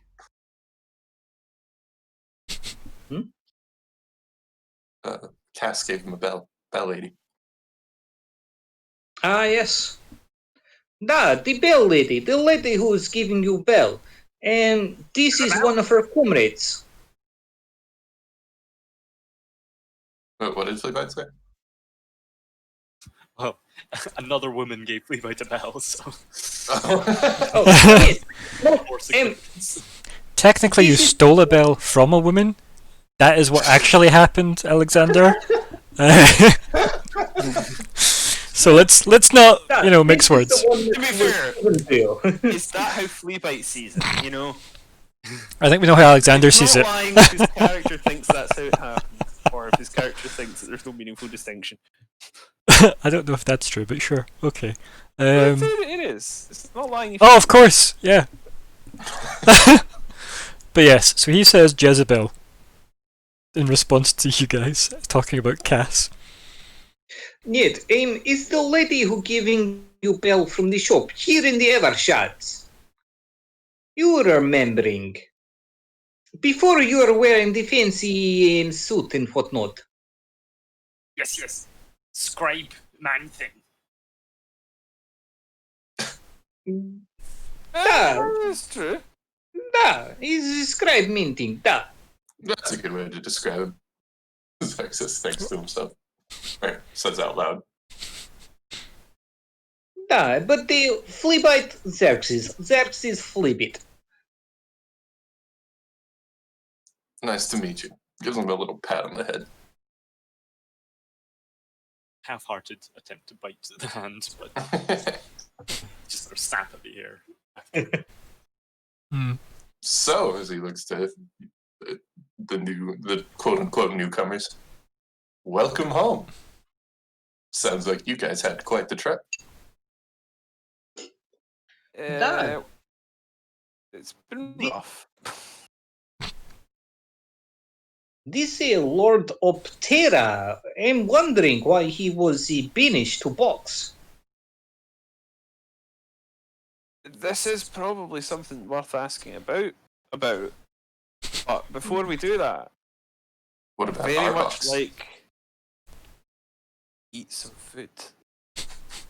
Maybe have a wee sit down. Da, shall we go to the Emeralds? Ah, yes, aye. There will be more of the stiffing we were being paid delivered. Yeah, Yeah. yeah. Because you've not collected yours for this day. I really should probably turn some expenses over to the other two for, if they Oh, neat. make it. That is. I am believing that the money to go to the Theo to pay for them has already gone out from my purse. I offered to, when Samuel was aggrieved of the specifics of the deal or confused. I mean, I was confused personally, but he did ask about hazard pay, and I did indicate I'd be willing to hand some over. So But let's wait and see if he actually wakes back up before we do anything. da, I would wait and see if he's asking for. So To the inn? Let's go to inn. Yeah, Aye. we can just screen wipe there because obviously we have nothing that needs to happen on the way.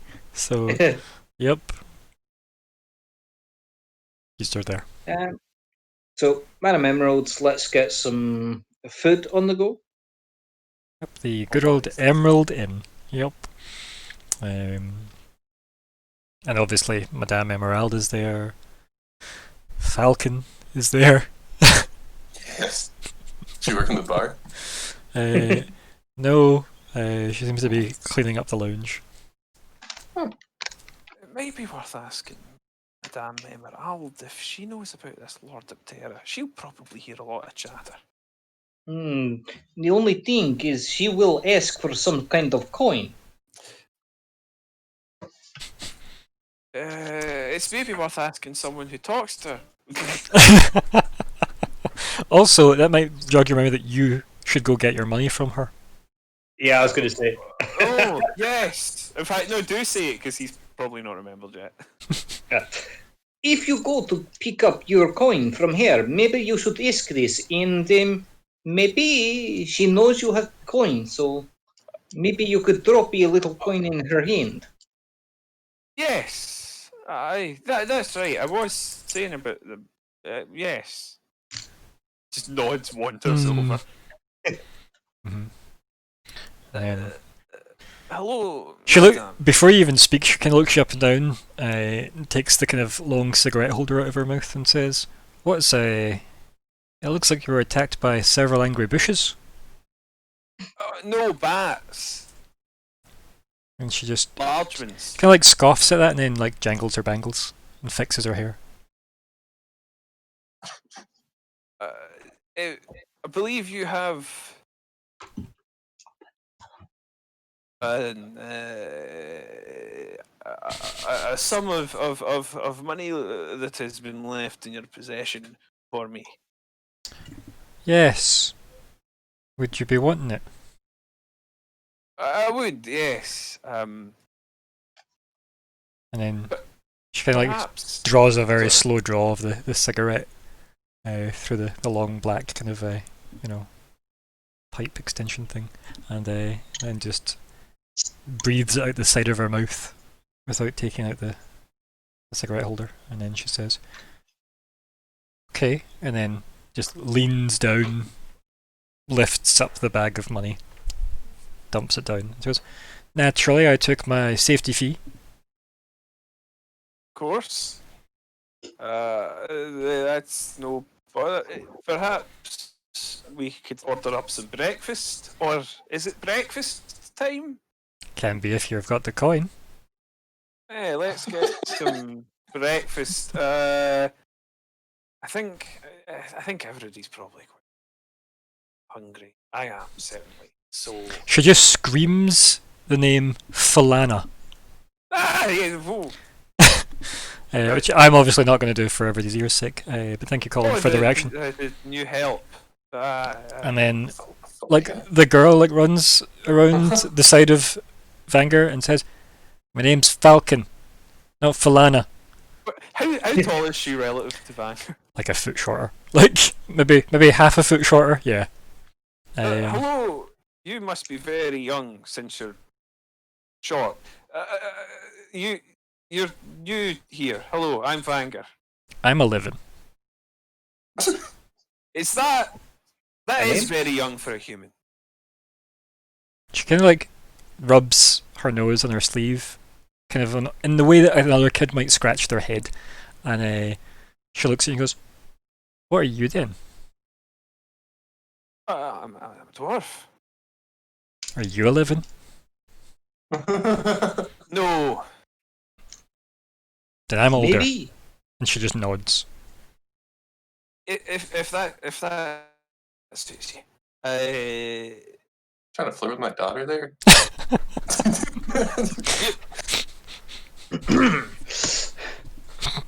You're not. You're a tiefling. Okay. Oh no! And Are you his daughter? Falcon turns back to Madame Emerald and she goes, "My name is not Falana. And then Madame Emerald looks down at her and goes, Falana's a lovely girl's name. And then looks to you, Vanger, and says, what would you be liking for breakfast? Some nice breads, maybe a soup. Sausage would be sausage, yes. Yes, definitely. And maybe some jam. Scone. Kind of nods, and she looks at Falcon and she goes, Falana, did you get all that? And then Falcon looks up at her and kind of like skills a bit, and then looks at you and goes, what's jam? You make it from fruits, and it's like a spread that you put in cakes and pastries or scones, mainly scones. Do you want cake? No, just the scone and other stuff. I forget what I mentioned. I'm quite tired. Sorry. She kind of looks up at Madame Emerald like, help me, please. And then, and then Madame Emerald just goes, just you, or is your rabble eating too? 1 second. Folks, are you hungry? I could eat. You hear from afar.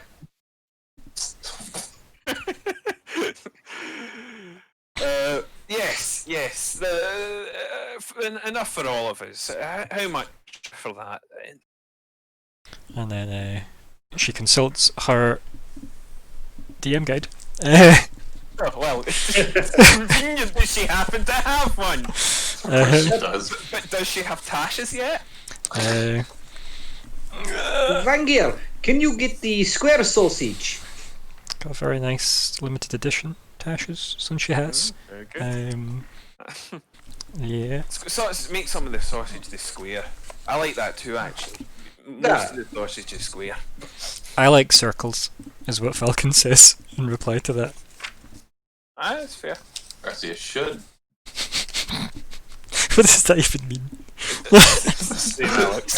It's circles. Damn it.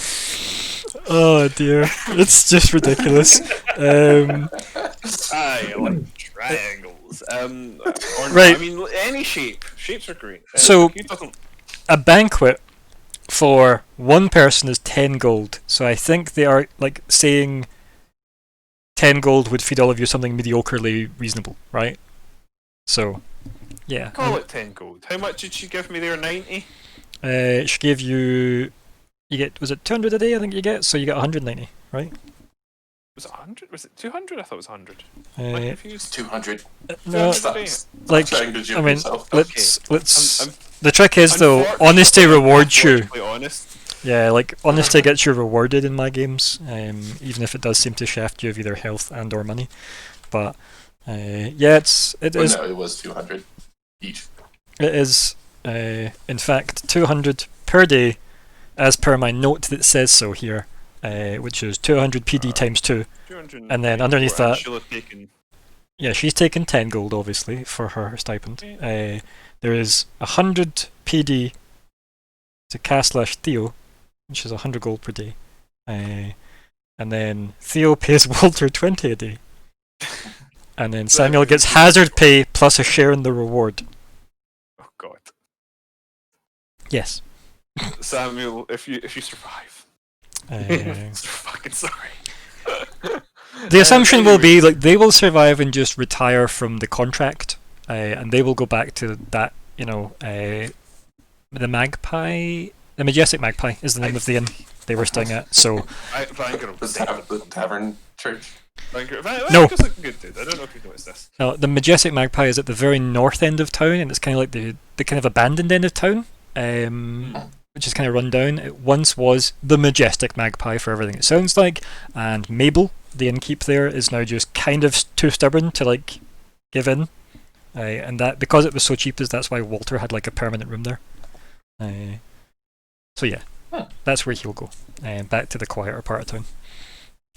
But yeah, so 10 gold. These have all got, you know, a single person banquet that you can all munch into. So the equivalent of, I guess, a munchie box from a takeaway.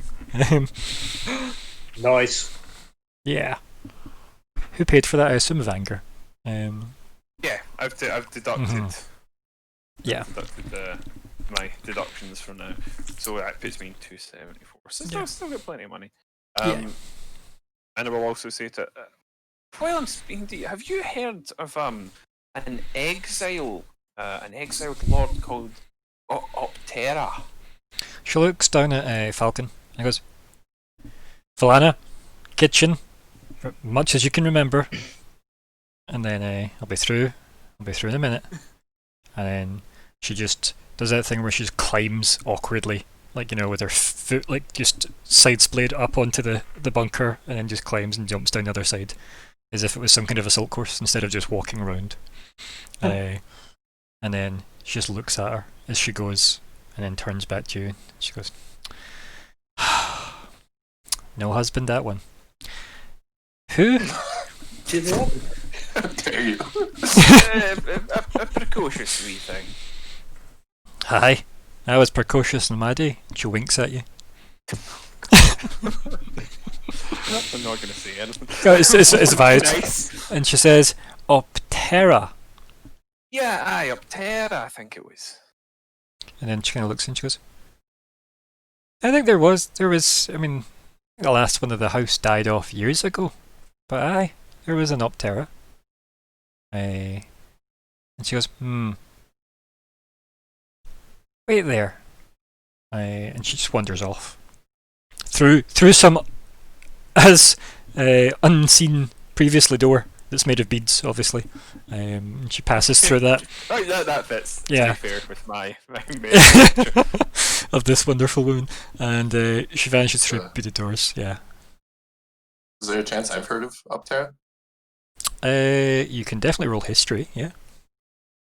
Assuming you're nearby Vanguard, yeah. I assumed he came and got us. We were sitting. I mean, sure. But you might have heard it actually on the boat. The Yeah. ship. I also heard it when you guys were talking about it with Rune. Yeah. That's what it said on their ship, yeah. So you'll have ample reason to think about who he is. Yeah. I'd say 18's probably high enough for this. Yeah, it's probably like, you know, a fair amount of moons ago.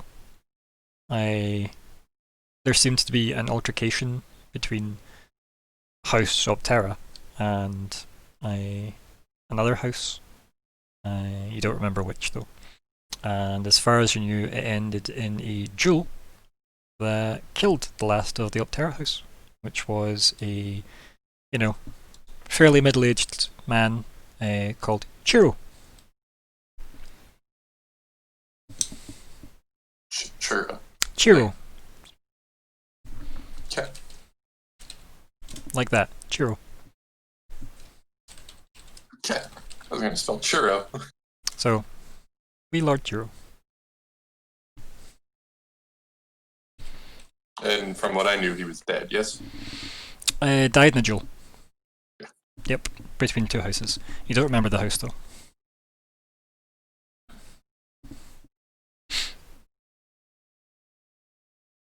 Good.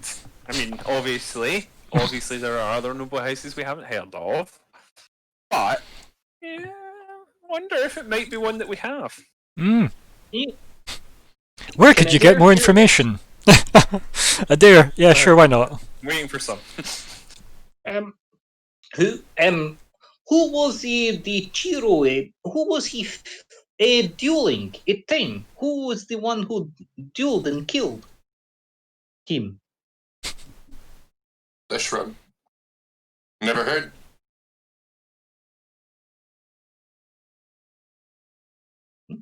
So it's more a case of you probably don't remember. You'd need to go double check these facts. Not so much that you've never heard, unless you're wanting to actively say that. Cool. I guess I would be like, I don't actually remember. It wasn't too big of a deal at the time. This happens pretty often here. But it's interesting that for someone who was in duel and died, they are meeting in cave. It is I would agree. It's making me think. How you say? Is a plot against someone?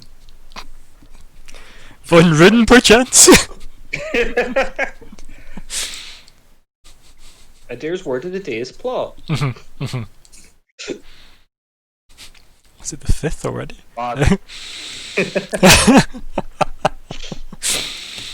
Oh dear. But yeah, you're pretty sure it was probably about, like, give or take 50 years ago, maybe more. Like it was vaguely that, right? I'm not gonna say an exact number because I don't know. Okay. But it was give or take about 50 years ago. Records are spotty. Yeah, it was quite a while ago, but yeah, I don't quite remember. Didn't seem too important to nowadays. Tell me, are they keeping records of duels between lords here in the Evershides? Maybe someone took a note of it. It's a good question, actually. Probably with the house. You would think the house is involved at least. So if you can remember what the other one is, Or you could go to a library, maybe. I was just gonna library. It's a special look at his eye, looks over at Adair and says, "Oh, I imagine a library might have such notes." You are right. I must be going to library to speak to the lady there. In regards to this, of course, for no other reasons. Oh, of course. Of course. And Adair has set up his next meet. Nice. Do you just want to head that way then? Is that the next plan? Is it get breakfast and then go to library? I mean, yeah, we're not doing anything else, are we? It depends. Breakfast arrives, you just get food. I would ask about the box. Yeah. If you guys found any news about the box. I'm just waiting to hear if Madame Emerald did anything more.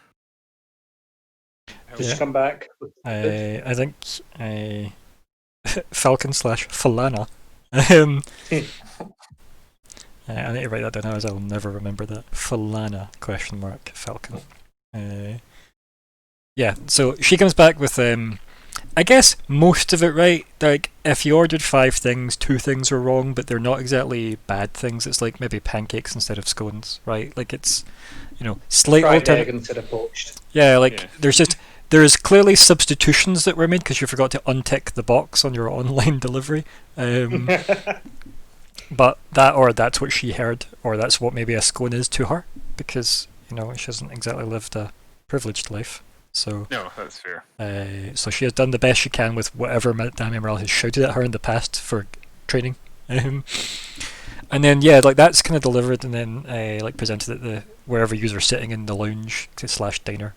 And then Madame Emerald jingles her way up to the table in a wee, almost kind of self-pleased with herself shuffle. And she hands you a rolled up piece of, like, you're hoping it's not human skin, but it's probably just leather. And she says, "Found this." Oh yes, let me have a look if that's all Wipe your hands, and she like pulls a tissue out of her sleeve and throws it to you. Yeah, sorry, of course. Very. COVID. Yes. Yes. Wiping his hands as thoroughly as Vanger would. Yeah. Inclined to do. May I? Sort of yeah, and she hands it over quite eagerly, like somebody excited to see you open a gift, that kind of way.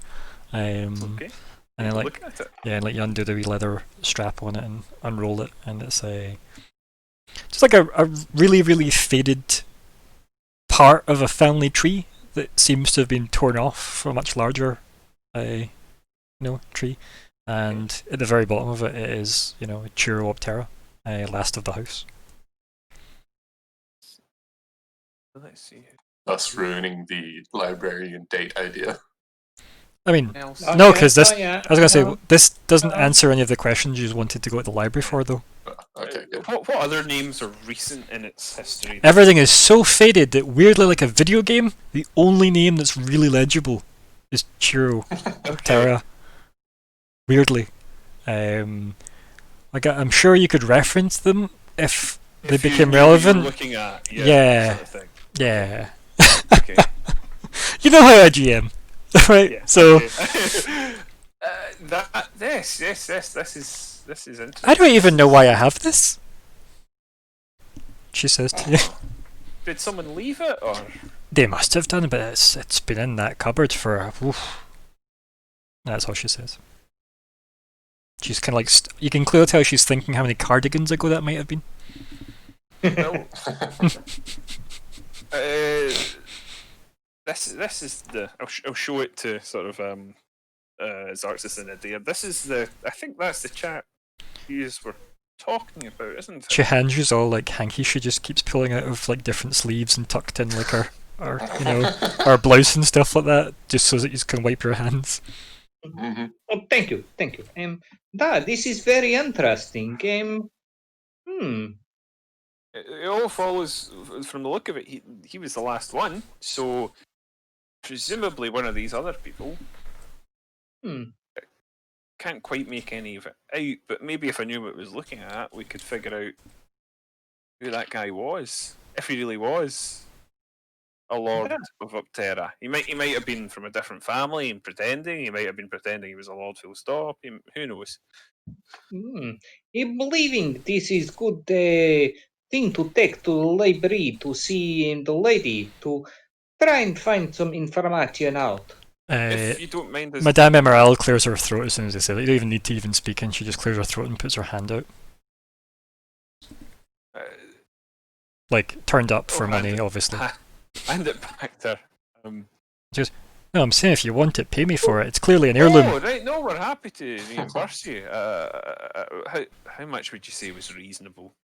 And she looks at it and she goes, well, it is old, and jingles her bangles.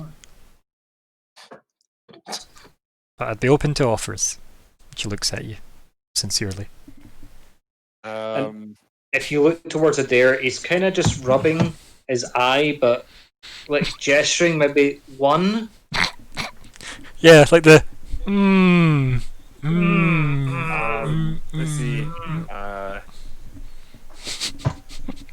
Of course, he doesn't know how to get across currency, so it's one something. Yeah, I think I can probably get what he's going for, but on the other hand, I'm Vanger and I don't care too much about money. And so I'll probably go, well, I mean, it's not the most expensive relic in the world, but I don't mind paying you a fair amount for it. 10 gold? Yeah.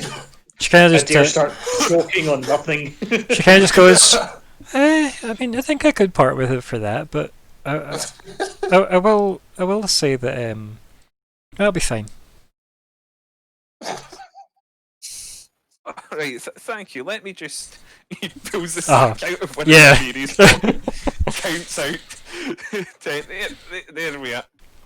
And hands it over happily. She's got like another hanky in her hand from somewhere unbeknownst to everybody, and she starts like patting her neck with it and takes the gold and she goes, I'm assuming Falana got your order correct? Close enough. She did a no bad job. It's very small. They don't always understand things. I agree. The short people are just always so easy to confuse. I meant the children. I think like Madame was looking between the two of you, and then she kind of just looks at Xarxus, and then kind of like almost as if a light bulb goes on, even though they don't have light bulbs. She goes, and just smiles at Vanger, and he just leaves. Like does that thing where she smiles at Vanger, puts her hand on his shoulder, and then just like walks away. What? Can I roll insight? Sure. Like, does she see Wagner as your kid? I don't know. So, the impression you get is that you've called short people dumb. So she now just thinks that Vanger's slow. Yeah, that's kind of what I was thinking. Just enough that she's like, oh, and then left. But that's it. There, no deeper information beyond just that impression of, oh, that's nice. Like when you say something to like a grandparent. Maybe not the king of like social situations, so yeah. And this is very much like when you tell your gran that your friend is some kind of word she's never heard of before, and she just goes, "But that's nice," and just looks at them with a mixture between acceptance and pity. Yeah. Oh, that's nice. Neither of my grands would have done that. One of them would probably have said nothing, and the other would have said something rude. Okay, fair. Well, imagine something in between that. Something mildly rude, I guess, but also unintentional. So there you go. But yes, so do you go anywhere immediately, or do you, obviously I assume you finish your food and such and discuss a battle plan for this library? Mhm. Finish the food and discuss what go to a library with this document thing, rag. What about the Um, box? It's a good question, and I'm afraid I didn't want to say anything at the time, but considering who recovered us from the cave, mhm. I do wonder if perhaps that box is now in In his Rune's possession. possession. Indeed. Unless he didn't know its significance. If only you should ask. So, round 2 of meeting with Rune? You had like just dial the rune phone. Doo-doo-doo-doo-doo. Ricky. It's me. That guy. The red one though, not the blue one that you like. I didn't want to mention him because I thought he might take offence, maybe think I was implying that he was. Do you want me to ask it instead? I'm pretty good at getting on his good side. He's joking, isn't he?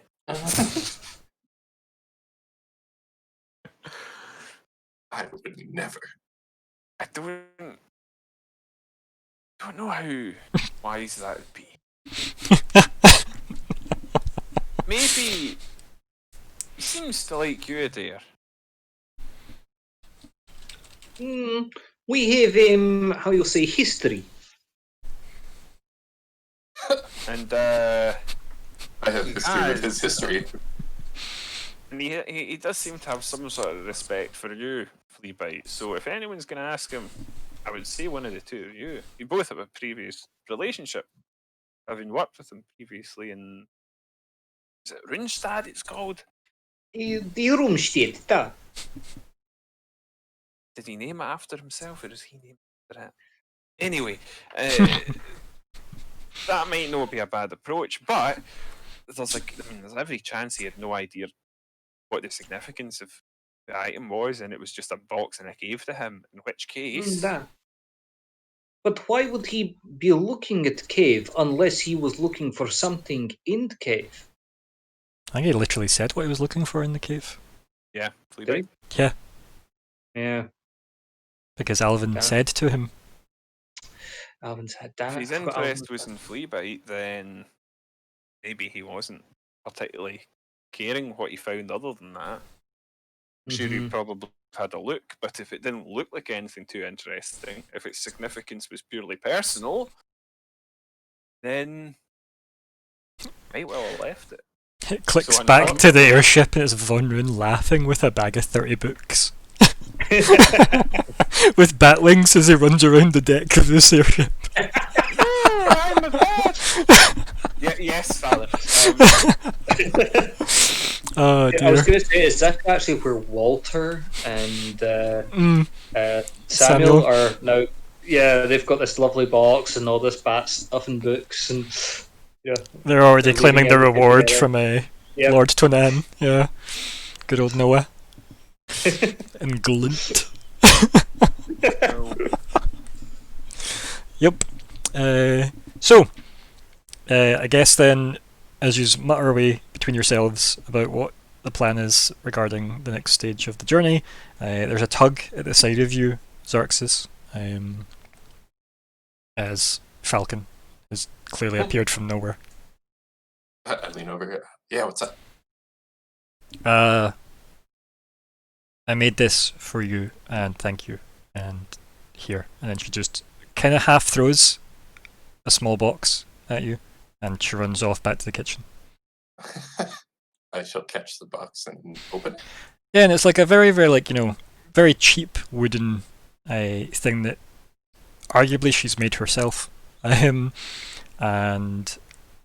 it kind of, in that way where, like, you've got, I think is it balsa wood? The really thin.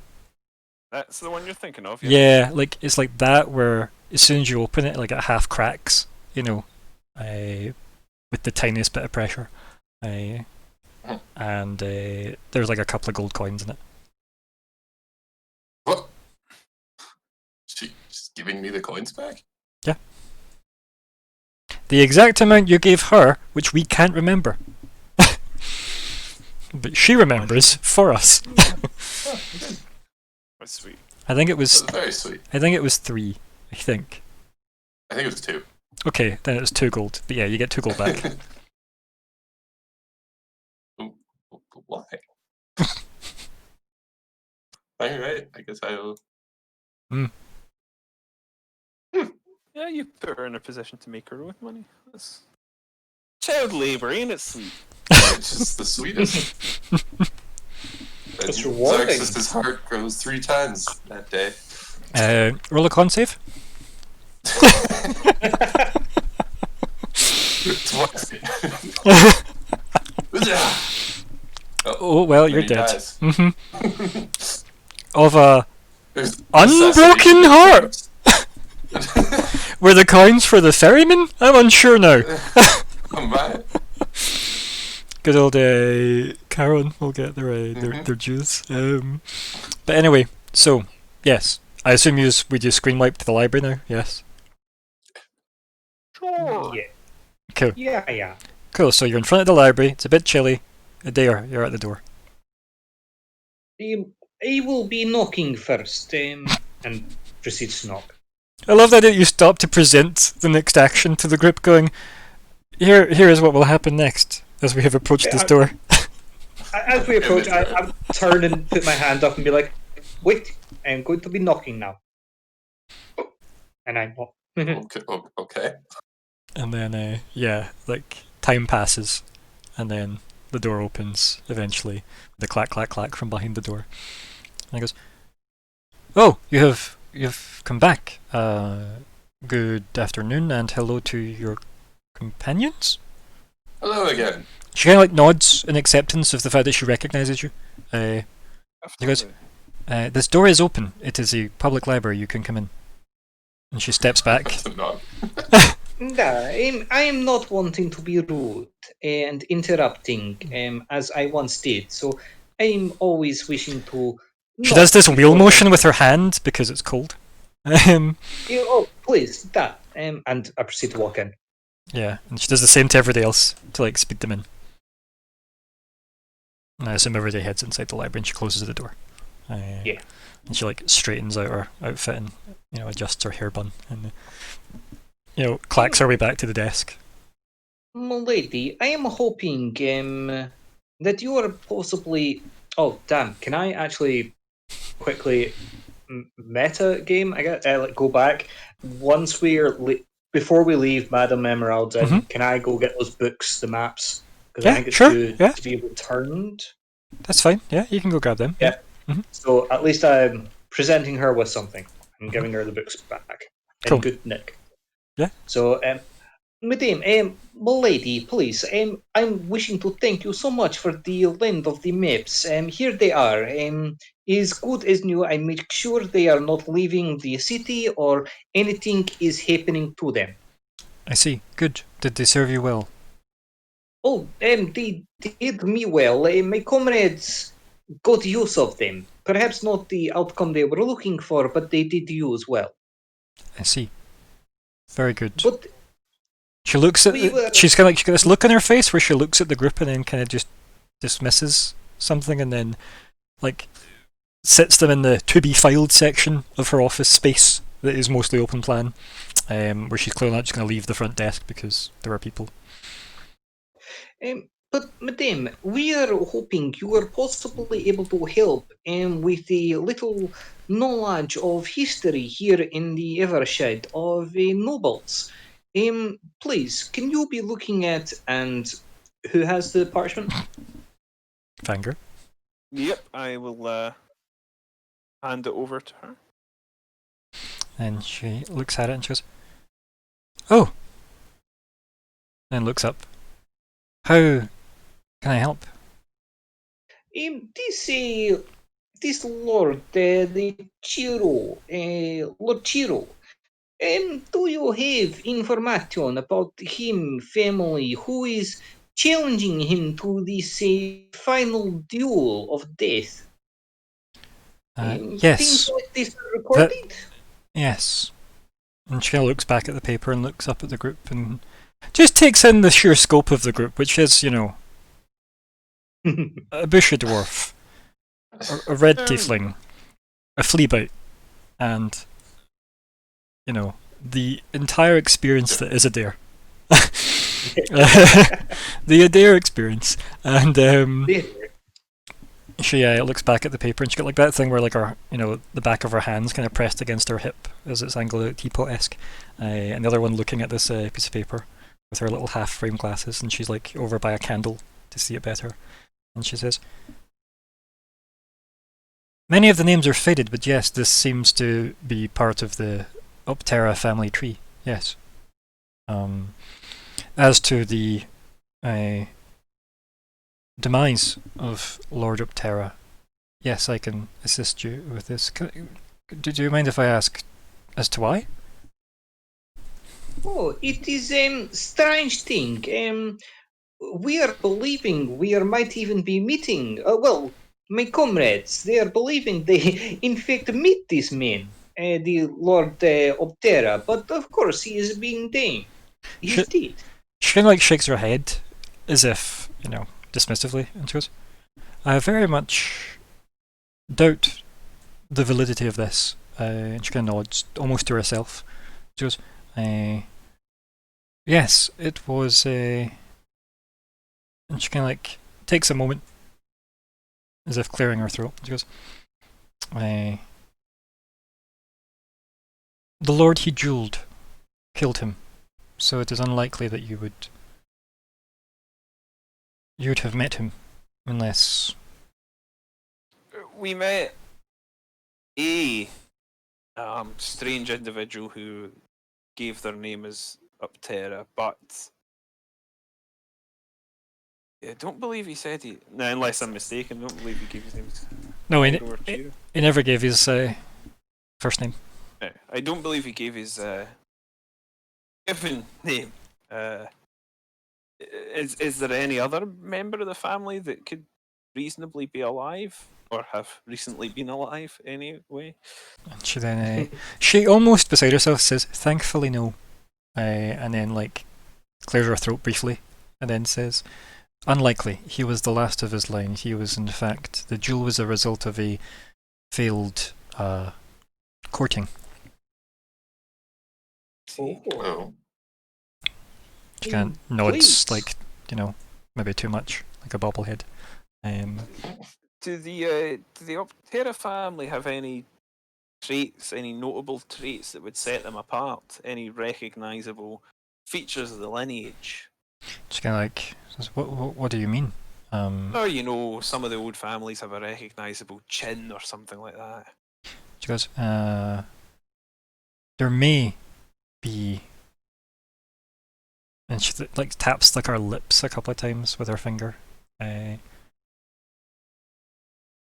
"Adair, stay with these," and points to, you know, everybody that isn't Vanger. And then she says, "You carry this," and she hands you one of the candles, kind of stick holder things. Okay, I take it. And she says, "And follow me," and then she like clacks off into the stacks. So she wanders away for a bit.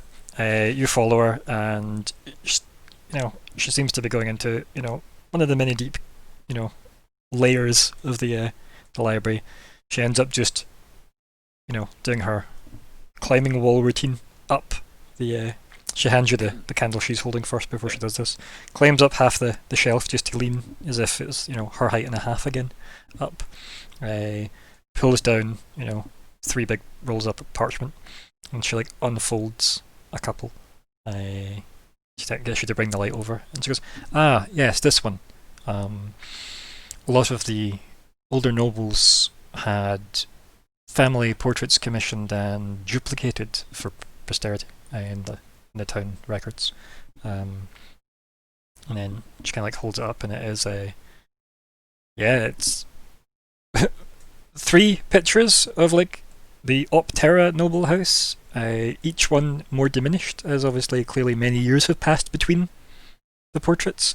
The last one being just Chiro Optera himself, and it looks pretty damn similar to Okay. But keep in mind, this is a copy of a painting. Yeah. And it presumably would be a relative anyway, so there's likely to be a similarity.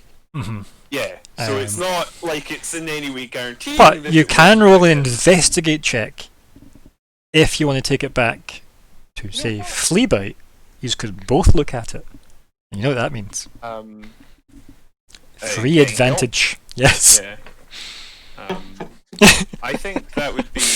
I'm just letting you know that you don't always need to buy inspiration to get advantage. It does exist in the game as a mechanic. I have inspiration though. So if you don't want Fleabite to chew it to say it doesn't taste the same, fair. Yeah, and you know what? I think I might just cash in my inspiration here. Sure. And do investigate with advantage, just because it feels natural to look at it and Still have disadvantage for exhausted. that would cancel it out. It though, wouldn't matter, right? you can't stack.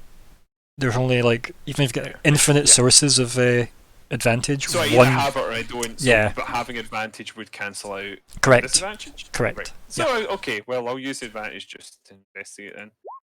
Yeah. It's not the best roll ever. An 11 or an 11, you say? I mean, as far as you can tell, this could be the same person, right? Like, there's enough of a likeness, I think. I must say it's a close resemblance to the man we encountered. Kind of like shakes her head dismissively in the candlelight again. And she goes, very unlikely. I'm not doubting what you believe, of course. That would be rude. Oh, feel free to doubt away. If you're saying there should be none of them left alive, then I would be doubtful in your position. But the man looked a lot like this. He may have been, I don't know, some obscure forgotten cousin or what have you, but he certainly resembled him. She shakes her head and she says, in a world so filled with knowledge, there is enough doubt for us all. And just rolls up the scrolls and files them away in a shelf that's just next to her and then clacks off with one of the candlesticks. Well, yes. She left you with the one, obviously, because I assume you want to take it back and show them. Yeah. And then, yeah, he's returned to the group after a good, maybe 10 minutes sojourn away in the darkness. Fleabite, tell me if you recognise any of these three. Well, no, sorry, she's put the other two away. Yeah. Yeah, no, what? I'll rephrase that then. Because I once would have been him like much younger in an image like of like Chiro. Chiro would be very young in The first. I won't even really say anything then. I'll just show you it. Just before you show Fleabite, because Fleabite hasn't seen the picture, it could just be a way of proving the librarian. Lady Thaki, yeah. If Fleabite can conjure the image of this person that he's never seen a picture of, grounds for evidence. Okay, you know what? In that case, I'll tell her. Yeah, like a portrait of her mother. Yeah. I will say, Fleabite, perhaps you could have a look at this and tell me if you think it resembles the Lord Upterra that we met. And he starts, unwinding the thing again. And this is what we call the secret subtle player agency pause, where Alexander can then actively decide Fleabite uses a silent image to present before he sees said picture. And then we wait for the affirmation from Alexander. I mean, pit like that. Hmm. But it's it would. Mm-hmm. I think that would just, be like, what does this look like? Or does this look like the person? And then he'd probably be like, oh yeah, sure. No, he's saying he's about to unfold it to show you. So Fleabite's idea is to then just summon him, an image of That him. was Alexander. Okay. Okay. I'm not sure if Fleabite would necessarily need to. That's fair. But I will. Not even after the buff that he got from Von Rune. His ego buff. Of how smart you are. To know that Taki doesn't believe Mm. It's true. Yeah, It's fair enough. You're, it do- you're it do- reasoning is sound. it does and, require a lot of insight, perhaps not available to Fleabite. You will then see the thing as I unfold it and show you. So just upon being shown the picture, Levi would like try and almost like he needs glasses, like try and get really close to the picture, give it a good sniff. She looks physically uncomfortable when you do this. Not at you, but at the action.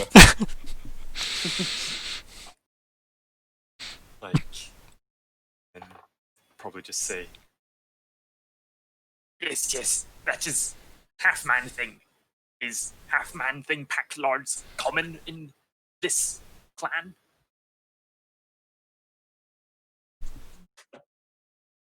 And then Do you mean as in he looked like a gnome?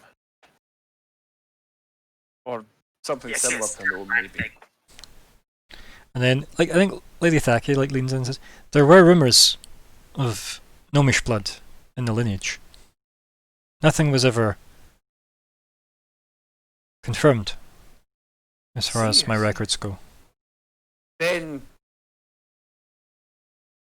I do wonder.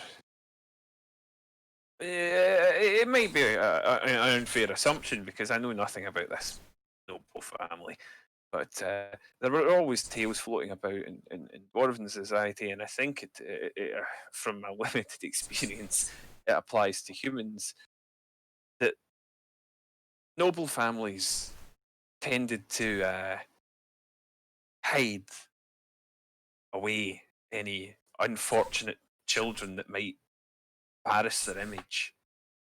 People born with a deformity or a strange ability, or perhaps a noble son born looking a little too a little too much like confirmation of some rumours they perhaps didn't like. She kind of like, well, kind of not really taking her eyes off Fleabite. I kind of just says, no, the Lord Chiro Optera's parents died as he was in his teens, I believe. If I'm recalling correctly. She does that thing where she's like clearly trying to think of it, but at the same time not take her eyes off of Fleabite. And she says, I would have to check more records to confirm that, but I believe his estate was left to him for his young adulthood. There was no hiding away as such, as you put it.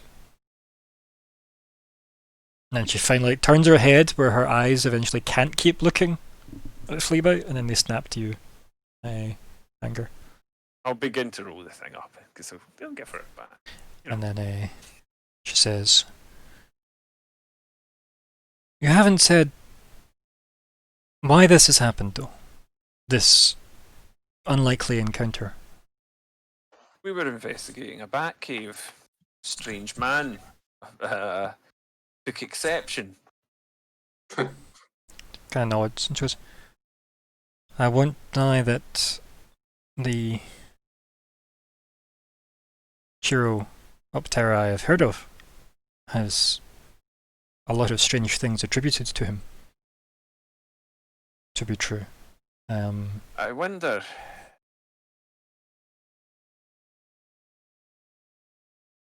Perhaps I should direct. I don't mean to sound like I'm spinning fables, but if you've heard all sorts of strange talk of him anyway, anything about particular affinity with bats then that would fit? And she kind of she'll say, and she like goes, if you see here, and then she asks for the, family tree portion that you have again. Oh yeah, yes, of course. And then she highlights a part of the faded kind of text at the top where it looks like, half of the frame looks like it's the bottom half of a bat wing. Their family crest was that of a bat. There wouldn't, common heraldic animals things like lions, wolves, I understand. Now, I'm not going to claim to be an expert, but bats are a bit of an unusual choice. As I mentioned, it was an unusual house. Should I like? Now, Should I like? I don't know if you should say house or family. I think you should say family. Is the word you'd probably say, but obviously house and family in this instance is the same thing. does anyone use the crest of the wolf? And she says, none that I know of offhand, but again I can check records if this is of interest. It could be. She kind of nods and goes, however, and she takes like a half step back, very like briskly on her heels, and says, it was Lord Iscanros Bulvert Thake who killed Chiro Optera in a duel. My father. See? And then we end the session there. Dun dun dun. By the way, Ryan, don't think you snuck that name past me.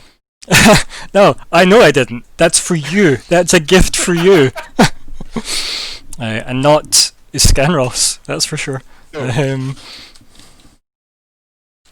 No, you know I don't try and hide things. They're just there. For those who don't know the Latin name for bats, actually no, it wouldn't be Latin, would it? It'd be Greek originally, I think. Is it via Greek or is it Latin? Also, that is the new name to add to the list of many names. Lord Iscanros Bulvert Thake. Anyway, Chiroptera. Yes. Wing finger, I think. I think you're very correct. So there is that in the chat. And, I do like bats. I also just liked the name Chiro. It was kind of nice, so it kind of worked. Right, what do you want to call the session? That isn't How I Met Your Mother, because it's sadly too long a title.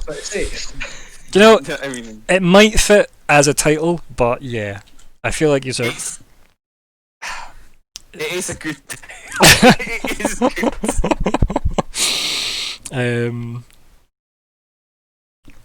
How about what else did I? I mean, it's I'm trying to think of a Titanic reference because we're on the ship. okay. I'm the king of the world, or something. I mean, there was a king there, so. Yeah. Mhm. Don't let go, Jack. Clearing the air isn't a terrible one. Did I meet your mother? So yeah. Um, In the clouds. Everyone's guys, any actual if suggestions? it's something to do with It's the family fast- trees, would be good. Gnome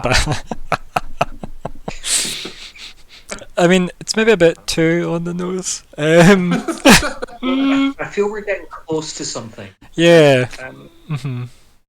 Um, I mean, if he is known Batman, then he took I shall become a bat more literally than Batman. He's more Langstrom than Batman. I would say. I realised the more I was saying things, the more I was regretting making him like parentless at a point where I was like, oh god, what have I done? What have I done? I was trying to just Yeah, I mean, clear the family tree a bit so I didn't have to name people, and I was like, oh god, what have I done? Fucking Martha. Martha Optera, Thomas Optera. Yeah, oh god, Thomas Jr. That's who we need to look out for. Yep. So Yeah. Oh dear. Fastest way down is a really good title, actually. Not necessarily for this section, but Like- it's a really good title. yeah. What's the best way down? And by the way, I love the phone gif. That's beautiful. They are both very special. Yeah.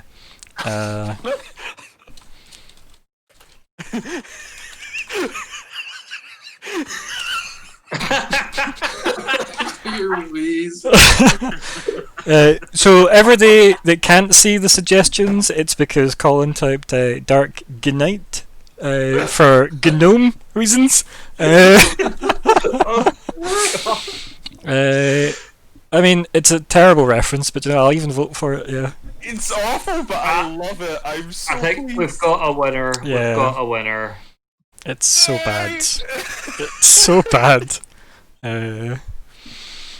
But yep. Oh no, we got I think that's Batman unanimous. Knight, That's- Yeah, unanimous. You're correct. Yeah. Oh god. Fucking hell. And that announces me retiring from GMing the game. Wait, and the wolf was Hugh Jackman. Oh no. Oh no.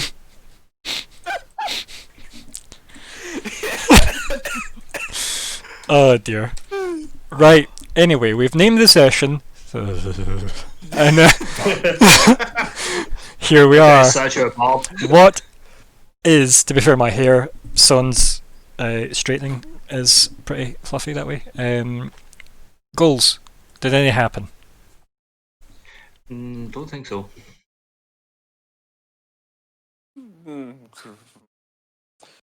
So review the general goals and then your personal goals and let me know.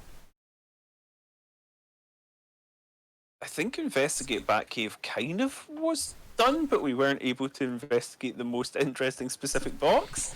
No, but you know that in the Batcave there is a box that's maybe worth investigating. Yeah. Well, in theory, it's still there. And I did say investigate the Batcave would happen when you survived and left. Do you consider that? Because I think it could be considered. Because Yeah, arguably the evolution of that would be go back and see if the box is still there and then recover it. That would be Well, the I don't know second what to stage. say. Yes. I know. I will move it across then if it is completed, Okay. and I will put in temporarily. We can think about this later and see if we think there may be maybe it's more likely that he took it or whatever. But check Batcave for box. Simple. And if we think, based on stuff we found out next session, that maybe there is a likelihood that Von Rune took it, we can always shift to that. Can we just change it to get the box? I mean, yeah, that's kind of Because Yeah. it could be that would solve the issue of trying to, like, if it's with Von Rune. There you go. I think that is a slightly better version of what you were trying to say, because I think attempt to recover the box from cave means the effort that the goal is we're worth is to set. go there and claim it, and if it's not there, you still went and tried that. So that action is complete, regardless of getting it. Yeah. Okay, that is Because that is a goal that has an ending. Because if you go there and there is 17 dancing monkeys where the box used to be, you're like, something's that'd different. be interesting. Yeah. Why? I feel we just got a new goal: dancing monkeys. 17. If we find dancing monkeys, we then have to investigate which family has the The monkey crest, the jade monkey. Yes. Right. So, any other They goals? could also be detectives. Anybody can be a detective if you try hard enough, or if everybody else is really sloppy about their crime. Anyway, It's a so positive message. right. I have nothing but positive messages. Goals. Any more? So, find and prioritize suspects. How's that going for you? Let's check in. Who is your suspects? We have a lot of lords, but we have no idea how to. I mean, Uptown is up there. Yeah, I'm gonna tell you what as well. You know who else needs to be the one Slacky. the only person that we know that has a connection to the person who presumably stole it. Levi? Lady. That was the most Homer response you've ever given. Homer!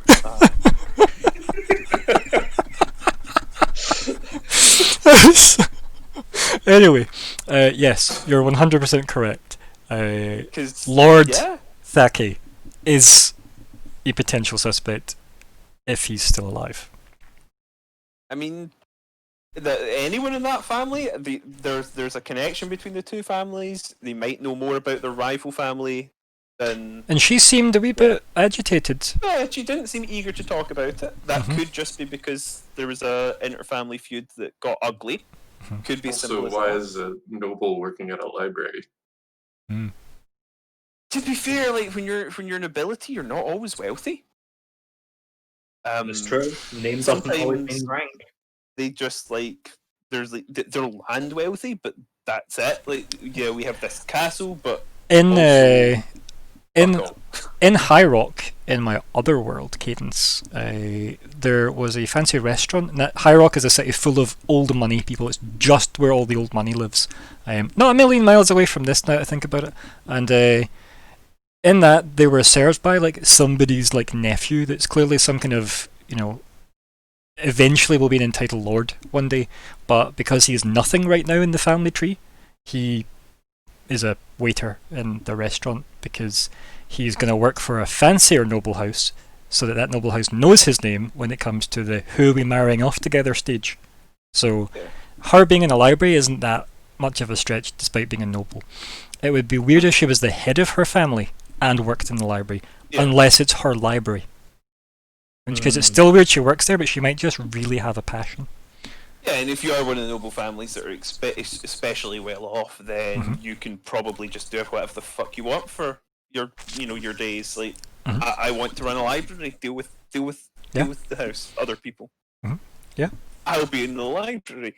But yeah, like it is odd. It's definitely worth knowing that she is doing this when she could potentially be, who knows, in a more important position, or she could be doing other things. So it's maybe worth in mind that perhaps there's a reason for this. Are we keeping that goal? Or are we editing it? The find and prioritize suspects goal. What's the plan, gang? Right. Confirm current suspects. Investigate the Thaki and Optera families. To achieve what, sorry, though? Because keep in mind, investigate's like open-ended. Yeah, to ascertain if there's a likelihood they could be involved, or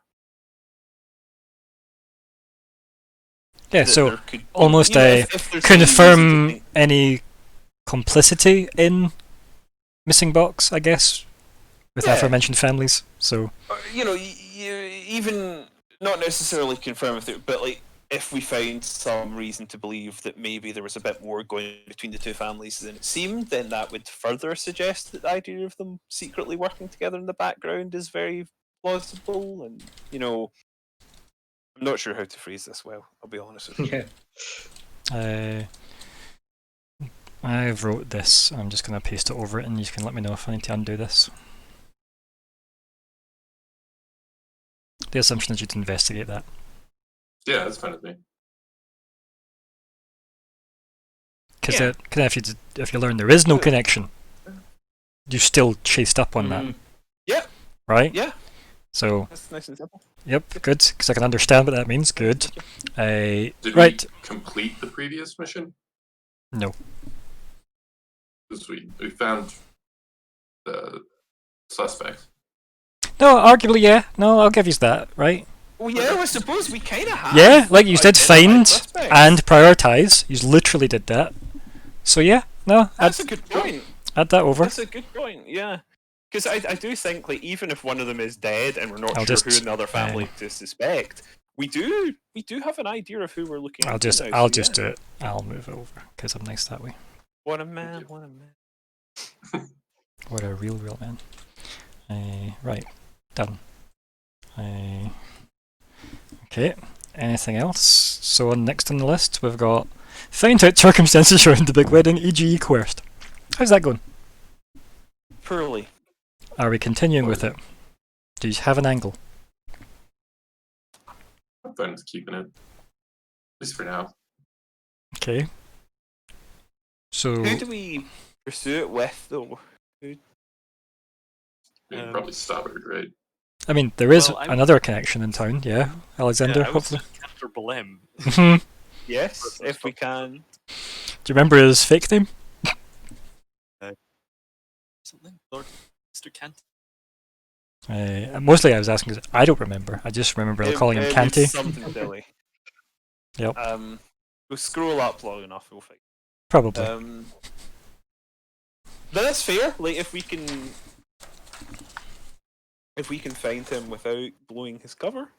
Yeah, like maybe. you'd want to be Yeah, subtle, yeah. but you could obviously this was before Dylan's time with us, so but the idea of you chasing up Cantor Balem isn't, good old Lord Balem isn't a terrible thing. I'm gonna see if I wrote his stupid name down. Was that Warren County? Yeah, it was Warren Kent. Yes, I'm literally staring at it now. It's at the bottom of this page. I've Why looked at does yes. that name somehow that's familiar to me from outside of this game, but I don't know why. I really don't know why. Yep, Warren Canty is his fake name. It was terrible, but that's what we got. But yes, so you could check in with Warren Canty, not Cantor Balem at all. To catch Dylan, because you don't remember, Cantor Balem came to town. I don't know if they actually told you this or not, but I think I was here. My character hadn't been introduced yet. Because the last bit was that first session. Yeah, because he's here checking up on why his sister's been shipped here, right? Mm-hmm. And that is the bride to be, Sarah Balem. So. But they don't know that, right? I feel like that's exactly what Cantor said on the road with them, but that would be the stuff you didn't see. That was before you joined. Okay. So yeah, that's all kind of in the background. I don't think the Tonans or Stobart have ever said who the bride is for confirmation on that side of things. But considering there's only one wedding being talked about in town, it's not exactly a stretch. Okay. But wouldn't that be a twist? What a twist! It's actually Von Rune and Lord Tunan that are getting married, and it's a very progressive city to unite the kingdoms officially. I mean, arguably it'd be useful as well. Right. Based on that then, is there anything about the wedding still to check up on, or are we rephrasing it? Because I feel like we just rephrased it into something to do with Cantor Balem. You could just see if he learned anything in the past. The answer will be no, because that is me solving things for you. Just like anything in that easy for us. I mean, arguably for you is no, but that is again the evergreen element of my personality coming out. So I think what you want to do is tell me what you would like to achieve with Cantor Balem's help. What can he facilitate that you couldn't do on your own? Healing, apparently. You're reasonable at that as a team. Yeah. Less so now, but you still have a good chunk of healing. You're a pretty robust healer, to be fair. Thanger. So is it still just to find out the circumstances around the big wedding? Because, like, nobody has pursued that for a while. It's been there for a while. Yeah. So, arguably, I'd It's say. only been 2 days. This is actually day 3 user on. Is it? Yeah. Day 3. Yep. You can usually tell with roughly the money you have. Yeah. So You would think. but we've made it so convoluted. Right. I suggest I'm going to delete that, and I'm going to leave it deleted so that you have a prompt to fill in with something user were actually going to pursue. Find out what the package was. Are we still going to do that? Is that still... I think that's still worth doing. Yeah. I think that's still relevant. And Okay. also, it's bound to come up if we find it anyway, so why not make it a go? Yeah, because obviously finding the box and then opening the box are two different outcomes to deal with. You're correct. Get real info from C. Stobard. How's that going? I think that's done. I don't Yeah, think we're going to get anything from him. Okay. If you are happy to get that. Right. That's gone. We get 2 blanks, guys. What do you need to do? What is the exact next thing you are doing as a party, given where we left? You've just found out it seems like her dad killed Chiro. What's next? Is her dad still alive? So what would that turn into? That would, yeah. Interrogate her father. I Right. wouldn't say interrogate. And guess who's going there? Day 4's evening. Levi. You. You have a date to turn up at her estate. God. Yeah, okay. It Mhm. might be a dare then. So, how big a coat are you wearing? And when you jump into the carriage with her, does everybody else just back out of the coat into the estate? Ooh. I mean, Or I'm now thinking do that, we yeah. do we need Xerxes, aka Cass or Theo or somebody else to go as a dare on the date while you actually sneak in? Because you're Oh, the no, rogue. no, I'm thinking... Why don't you just grill her for more information? Because she seems like I've tried. Okay. I think the idea is I'll turn up to pick her up from the library with my own carriage, and But she'll be at her estate as you planned. God damn it, Yeah, with her carriage, as she planned. because I was going to make all of them my like. Here's the What, you're Driver, gonna yeah. Cinderella this? yeah. But I would point out A, she's met us, and B, she's explicitly been quite clear about wanting her own carriage. Yeah, true. I do Alright. not think that will work, I'm afraid. Yeah, it's almost like should- listening to a potential partner might impress them. Should the general goal be try and get the guys into the house as well? I love it. I personally love it. As a GM, I think it's questionable. But as Ryan, the person also watching the game, I love that idea. You should read into that. But you could always just have it as gain an audience / info from, or investigate more about. Because really, you're getting the Thachyoptera connection to the box is kind of already a goal, right? So it needs to be quite different to that. Because is questioning him just going to get you more info about the connections between the two of them? Probably, because that's ultimately the goal you're trying to solve. So it would need to be something like, break into his state to get audience with him off the books, as it were. The assumption there being he's still alive, but you could just ask her that next session, so it's not a goal. Right? Yeah. What about... Because it doesn't really have to be him. Surely he Yeah. might even be the last person who's going to tell you. So, Because he was paid to be quiet. or- So think of it this way. Honestly- Oh, carry on. Sorry. Finish your thoughts. I was going to say, what if we try and speak to their household? Speak to her staff before you go on the date. This is the Stobart situation all over again. Yes, it is. It is exactly. But hopefully this time, don't get him drunk. Yeah, this is You know D what? Stobart this time, though, not C Stobart. I think we need a general goal of find a herbal shop that sells truth serum of some kind. Right. Acquire some of this to Or- use on some of these Or people. a paladin with like Zone of Truth, something like that. Yeah, Yes! like Yeah, a like a. we had Or pretend I said that properly. Dylan, can you cast Zone of Truth? Is that within your capabilities? I know you don't necessarily have the spell like Skywrite, but I don't believe that I have it. I can check. because I wonder if it's a bard spell. Because that'd be Isn't interesting. every spell Probably. I don't think it is. I thought that was Yeah. like a paladin only. It might be paladin cleric. It does feel What, like Yeah. what level would it be? Which arguably, God, what would it be? It'd be Oh goodness, I can. Second level. There you go. Second level, and it's Bard, Cleric, or Paladin. okay. Well, shoot. Okay, so in theory, Certainly don't have it. but like, was cleric on that list? Because it means that Vanger could get it. Yeah, it's Bard, Cleric, and Paladin. So I could get it, second yeah, but I don't have it.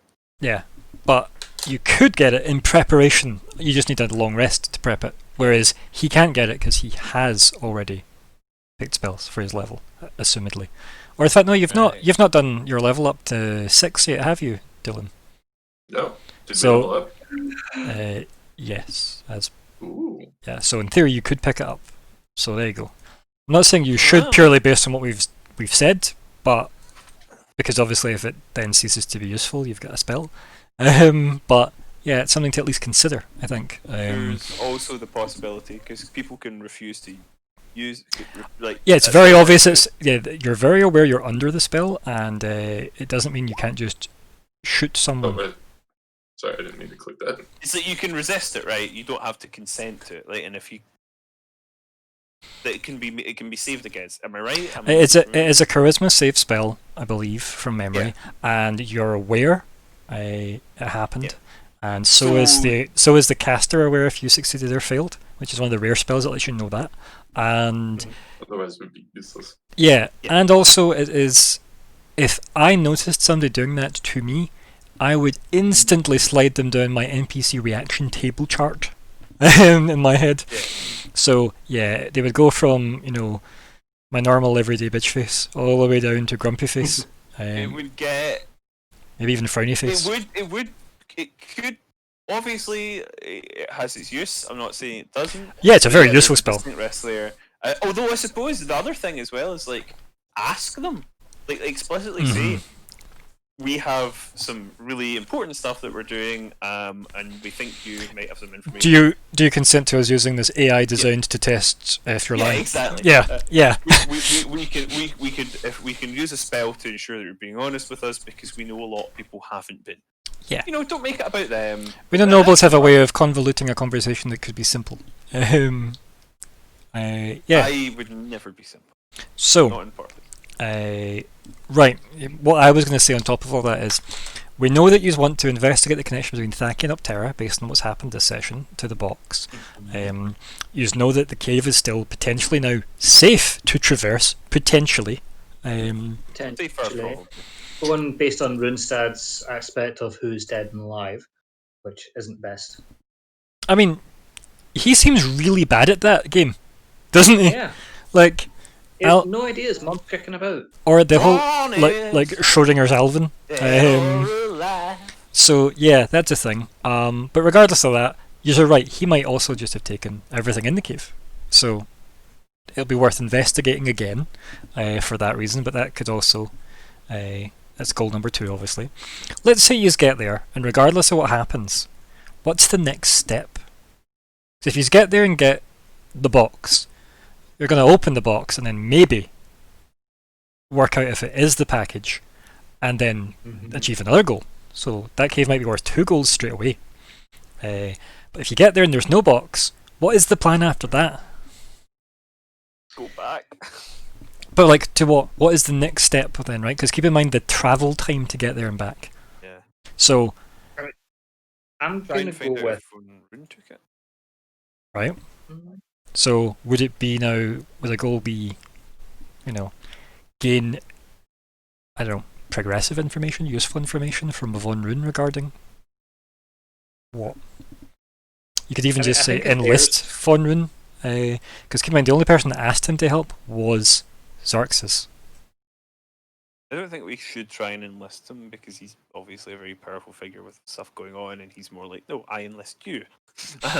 Technically, Adair still works for him. Yeah. See, that's why Adair's like, you know what? Screw this wedding stuff. I'm going to go look for an egg. Bye, guys. Okay. So, what about the other two? So, what about Dylan and Alexander? What goals do you think make the most sense to progress with next? Making the assumptions everything for these work out perfectly or don't work out at all. What would be the next step?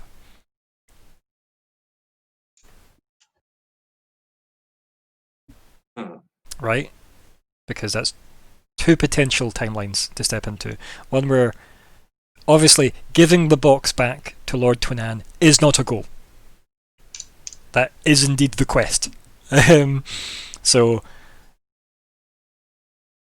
what's after that? I am somewhat of the opinion that we don't give the box back for the package. Right? Depends what's in it, right?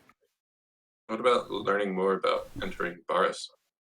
Because after that, like once we're done with Tonan's thing, there's going to be a now what, and the Baris seems like the next step, right? Yep. Well, I've been trying to get maps and stuff about the local area, but Barris is never included in any of it. And anytime you ask anyone about it, they're just like, "Oh, that's made up." Yeah. But Conan there knows is more that one about it. guy that did try and find Yeah, it. there At is the very what- least, he probably knows where it isn't. There is one person in town that you just have a lead on, and That was God, the entire reason for me introducing you guys to Tonin. it was well, not even Tonin, Well, believe it or not. Tonin's definitely somebody that's more likely to talk if you bring him his box, right? yeah. So that's a good angle, right? That was literally the, almost the gatekeeping design of the quest was appease him with fetch quest. It turned into Vampire the Masquerade meets The vampires. lycanthropy. But Tony Robinson, aka former Lord Utior Eric, Yeah. the drunkard at the chapel pub. And his missing brother from give or take 15 years ago, and his once expedition plans that he had made to go up Mount Barris. So he's probably a great angle to go Yeah. for, quite frankly. So there's that. Or just go raking in Madame Emerald's cupboards for a bit longer and see what else is in there. So there's that, right? So learn more about entering Barris. What specifically though? Like, what is the keys they're looking for? Like, don't say learn more about entering Barris, because then it just says, oh, if we walk towards it, that will help. Done. Do you know what I mean? Like, so what's the qualifier for that? I guess learn how to get there. Yeah.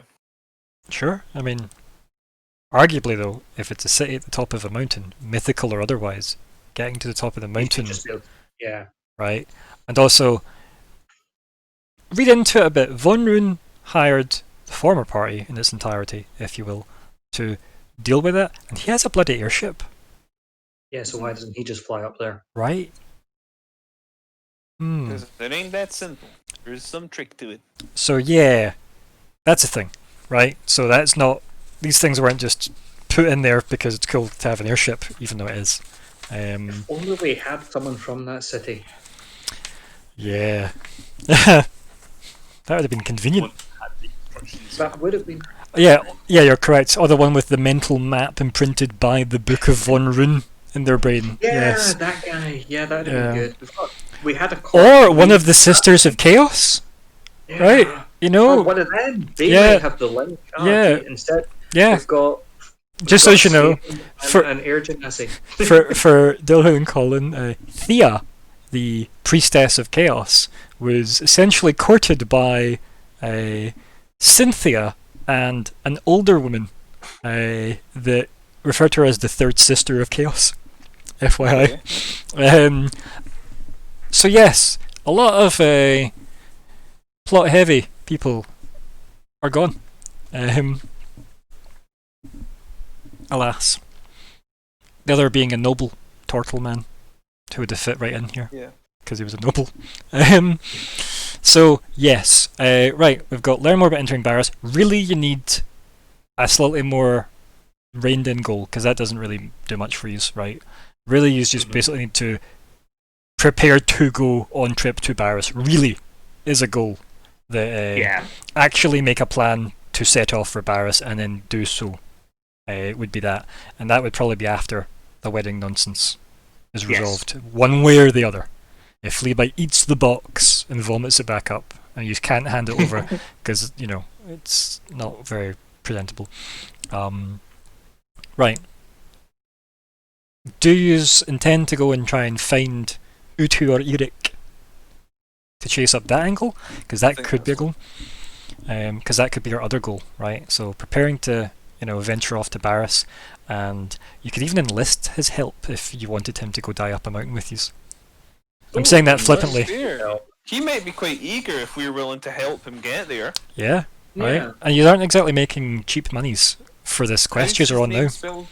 Oh god. It's Utior, like the standard Utiors. It Oh, yes, is of course. Utior. Utior. Utior. Utior. And then Eric is IY Rick. Yeah. I want. Perfect, as it was typed, yeah. Excellentus. Because Still have it in my names- notes. good man. Because obviously my names Yeah, don't get any easier. totally. Like, so do you remember her dad's name, by the way, Gregor? Yes, Iscarus Bull. Iscanros. Wacky. Iscanros. Aye, Wacky Schmacky. Lord Wacky. Iscanros Bulvert Theke. Wacky, tacky. Aye, El Wacky Wacky Shacky. That's exactly what I said. Excellent. Yes. So the last goal will be, I guess, enlist Utur Eric's help, I guess. Yeah, I'll put that. Yeah. So okay, good. Personal goals, let's quickly run through them. Adair, are you keeping yours? I'm assuming yes. Oh god, yeah. Good. Xarxus, aka the Dylan character slot goal. Are you keeping yours? Yeah. Cool. Interesting. Especially if she's dead, right? I mean, well, yeah, that's just more to the challenge. Yeah, I mean, is it like some kind of Egyptian thing where it's like embalmed in some kind of jar somewhere? Like, Fleabite, what are we thinking? You must have something to chew off with everything that's happened in this game, right? So besides the Cynthia tea, which I know you like, you could even team up with Xarxus, though. The red thing, and you could have a team up regarding Cynthia. Which we know how it's going to go, but I really want to see that. Unless you had something else in mind, like, you know, become a werewolf. There's something in mind, but it's Well, say it and we'll see if we can adapt it if it doesn't work. so it was actually to acquire some more things. Basically, I wanted to go down the sort of poison route. I wanted to see if there's any more poisons I could create.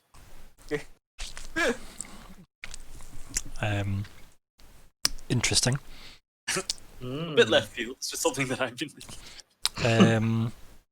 I feel like making your own Fleabite-based poison, like actually, you know, making it a unique signature poison is a goal. Yeah. It's possibly not exactly a million miles away from the learn how to make the Cynthia tea goal. Yeah. So yeah, like if you want to put that in, go for it. But I would say it's more like you're not just I'll just make a random potion that you can buy.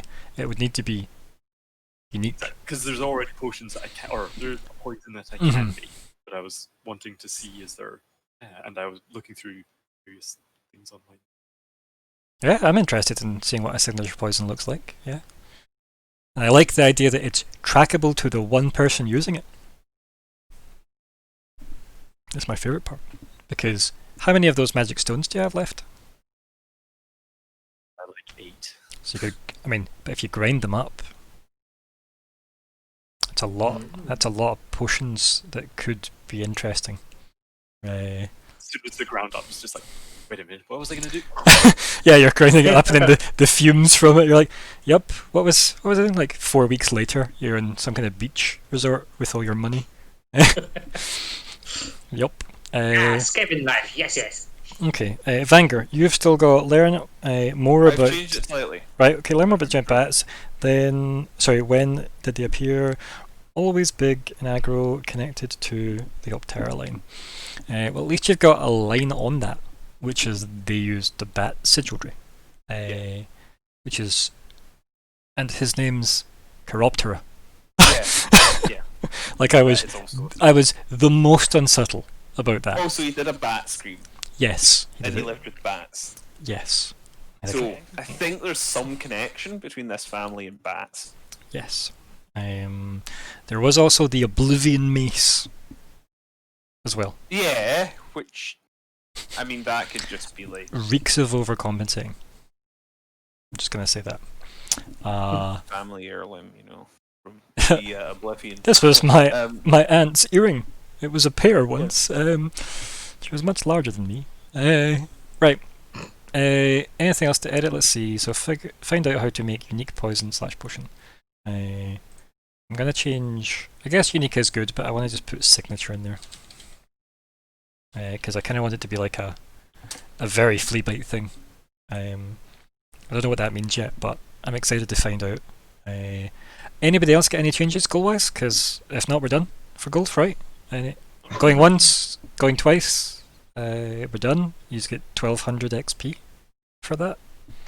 Thank you. It was you guys did it, so and thank Dylan for pointing out that I nearly robbed you of 600 of that. Isn't it glad, as a team, that we are, that he woke up What? in time to join You're us? welcome. Yeah. Well, yeah. I'd have completely let you get away with that as well. I have ran on 3 hours sleep today, so I'm doing well. Ooh, nice. Well done, sir. Thank you. And I woke up at 10, just FYI. So- It wasn't exactly like a late awakening. So, if that's everything done there, good, I'm happy with the goals. You've got 1200 additional XPs. What is everybody's new total? So that should be 15675? Oh, Oh yeah, clearly I put it in the chat anyway. Yeah. Yeah, 15675 should be. Good. In that case then, chat wrap up. Let us start with Adair. Why not?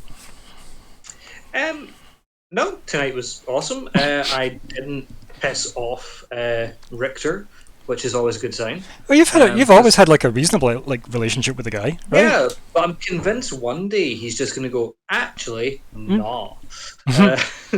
But so far, so good. I'd love him to just say, actually, no.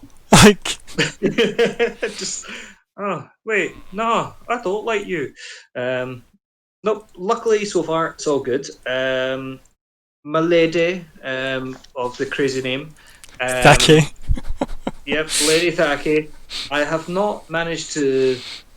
How do we, like, swoo her? But you set that a day ahead, right? You said day 4, right? So you said, Fantasy Thursday is the evening plans we will have.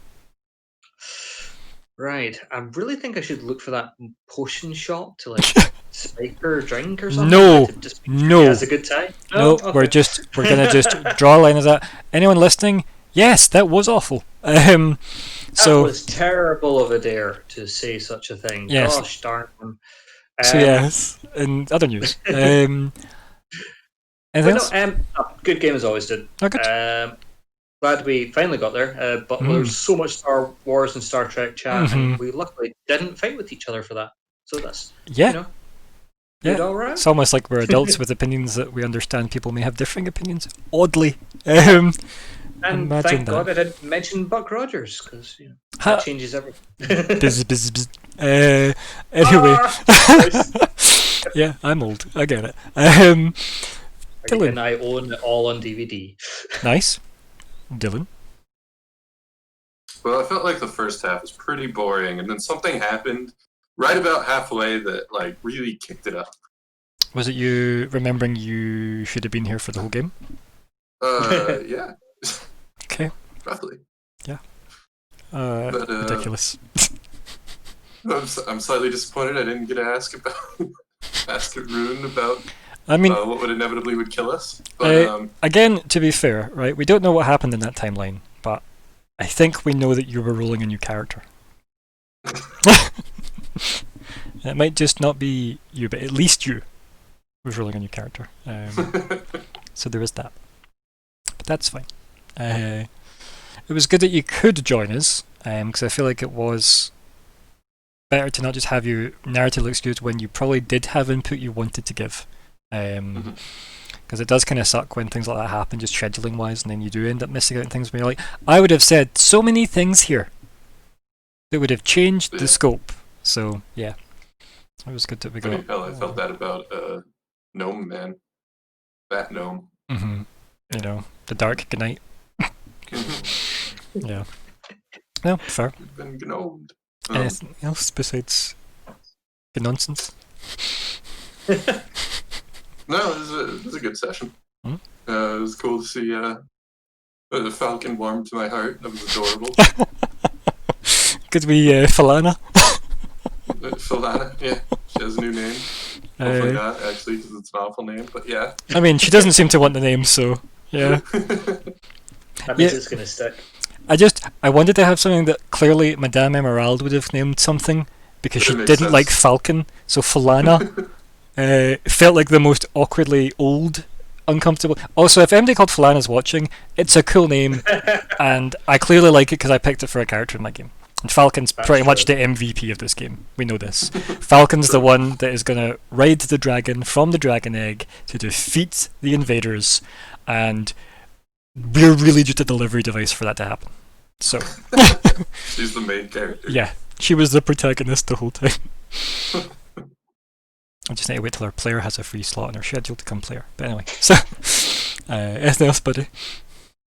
No, that's about it. Good. I actually felt like we did a lot, despite our shorter session that we had this evening. Yeah. It was good. I feel like we did cover it, and he's managed to complete 2 goals, which is pretty good in terms of time. Yeah. Fleabite. That was like surprisingly light on the damage sustained to Fleet.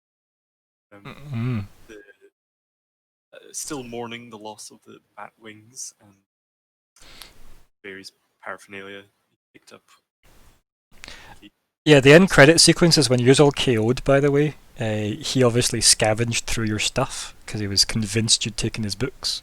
He's correct. Yeah, To be fair. and he then, while pouring through your bag of holding full of random crap, bits of boat, or whatever else is in there, bits of cart, sorry, and having a... Sorry, yeah, there are bits of boat, sorry, bits of boat, and a silver chain that he was clearly put, like, yep, so you were very sus. I wonder why I wanted to keep you, of all people. And then bits of bat, giant bat specifically, from the road. So... Teeth than bats that he had. So yeah. It was good though. But sadly those things are missing. You still have the silver chain, weirdly. It was literally just the bat parts and the books. Well, I did feel something that I was maybe going to bring up later if it hasn't been stolen or retaken, is that Fleabite did take a water skin full of his wine. No, literally just bat parts and books. He doesn't drink wine, as Colin would laugh at. So. I wouldn't know that reference. Of course you do. Yeah. What is this? I see you. Wine, I don't drink the wine. Nah, I don't get it. Sorry. We just pull up the clips of every time you've said it on stream. So yeah, yeah. I actually think It was like, oh, he's going to take my backup role. no, because that's almost like punishing a player for not attending, and that's not really my jam. But he will go through your stuff and take what clearly was his property when he already had a suspicion that you'd stolen his books based on the insight rolls he made during the conversation you just had. Like, never claimed otherwise. Yeah. Hmm. So, but that was good, and then getting straight back to Evershade, getting to meet. You see, I mean, the good thing is, straight back to Evershade was they were already in the future, so I just pulled you up to the timeline there, and which was like half a day. So that was good. It just shows you that at least the speed of the airship can get you there quicker. So if you wanted to investigate the cave and you want to cash in some Von Rune coins, maybe getting him to drop you off wouldn't be terrible. If you just wanted to save time. FYI. But yeah, sorry, carry on. Fleabite. And getting. It does fill me with a bit of like Fleabite pride that he was able to remain unassuming first time he met Victor. Mm-hmm. And then it was only after Rick spoke with Book Alvin that decided to take a interest. So just see where that's going. Yeah, traveller, apparently. I just kind of want the timeline where Richter and Fleabite just start Well, like, getting lights up and just magic dust. I think what Alexander is clearly referring is the Earthstone elemental ammo that he ground up in character and not any paraphernalia related otherwise to illegal drug use. Yes. Exactly what I want. So yes, that's an interesting timeline. I think I would love to see that, where you go through that weird trippy dimension with floating islands. Yeah, exactly. Yeah, things that have happened to Fleabite are mad, actually. uh, And surely he knows how to make tea. I don't know. I think but is it not more Yeah. special if you can make the tea for him that he's maybe not had in a long time? it'll be that scene from Ratatouille. I mean, isn't that what we based the entire character arc on? No, like, I thought you were going to say that scene from Ghost. aye, yeah, that too. That'd be even weirder. Are we shipping this now? Is it Fleabite I don't know. and Richter that we're shipping now? Is Fleabite moved up from Lord to King that he's after? Just you and I scene. Uh, It's one of my favourite scenes. It's so bad, but it's also so good. Fleabite, And sorry. also, it's horrifying. But yeah, I think it will be interesting to do a bit more in the city. Sort of, it's more natural territory than. And I mean, you've broke out of a noble's house, so arguably you could break into a noble's house just as easy. Same in reverse. Yeah. I mean, especially if, well, arguably that would involve finding a Hugh Jackman to throw him into the house. I think, Exactly. um, That's but you could have one. Memory serves. Mhm. Adair's got like advantage or something on the house. That's on the Tonan estate, Oh, is that Tonan not estate? the My bad. Thaki estate that I was referencing. Because remember, you know it's going to be more empty than normal if she's out of it, regardless of who else. Because if she lives alone, it'll be empty by side minus staff. She has her family there, it'll still not have her in it. So, and they won't recognise any of you. So, that's that's also an avenue available. Anything else, Fleabite? Looking forward to see how it's gonna. Yeah, me too. It'll be interesting. Vanguard. just had a thought that it might be worth Zarxus investigating your house then. Alas, though, we do know that next week we won't have Dylan. It's true. Wow. Almost like you've done this on purpose still. So if you do send him off to investigate, I may just have to have a one-on-one session with Dylan at some point, We could do that. which would mostly be me telling him that he was probably shot trying to break into the estate. It happens. I got one-on-one sessions a couple of times in my first game because I happened to be away at inopportune times, and it coincided nicely with my character being abducted, arrested, and arrested again. Yeah, like perfectly timed. It just kept yeah. on working out. Yep. It was good fun. Oh god, I missed Dietrich. But like, point, I don't mind if yeah, you do want to send him off. It just means that whatever happens in the rest of the session, you. Something to discuss. Obviously, Dylan, if that's something you'd be interested. No, in, what I to mean is, if it was going to happen, I'm unlikely to do because I do streaming just now. I'm unlikely to do a single one-on-one session. What I'm more likely to do is dedicate the first half of the next session to flashing back to what actually happened on his timeline, Okay. and then you will know what happens. It just locks you in without him narratively. So you just need to have a plan that is separate to Dylan, because if Dylan never appears again, for reasons, and by Dylan I mostly mean his characters, his collective. Yes, that is an important detail. Tonight was a bit of a funny one because obviously we were starting instantaneously down a couple of members. That's unfortunate, but happens. I'm pleased that Vanger is alive and well. I'm pleased that Fleabite is alive in Kicking too, because Fleabite's a strange and interesting and fun character. Vanger's just fun to play because he's just nice. And I tend to play characters who are basically good, but kind of huge weirdos. And Vanger's just kind of relaxed and he's just a good lad. It's very entertaining to play a character who's just nice in an uncomplicated way. He's not an edgy space cop. He's not a slightly bonkers necromancer. He's just a nice guy who happens to be like a priest from a particularly weird interpretation of dwarven religion. And it is always fun getting to play a character who can just kind of roll with it and just sort of be decent and reasonable, and have a laugh, and take things as they come, and doesn't have to get too hung up in screaming about sorcery at every avenue or stuff like that. Because he is kind of like that's unnatural. You shouldn't violate the sanctity of life and stuff like that. But he's a lot more relaxed than some of their characters might be in terms of stuff like that. So it gives me a lot of room to kind of just get on with people, and it's fun. So I'm glad he's alive because he's fun to, and because he's useful.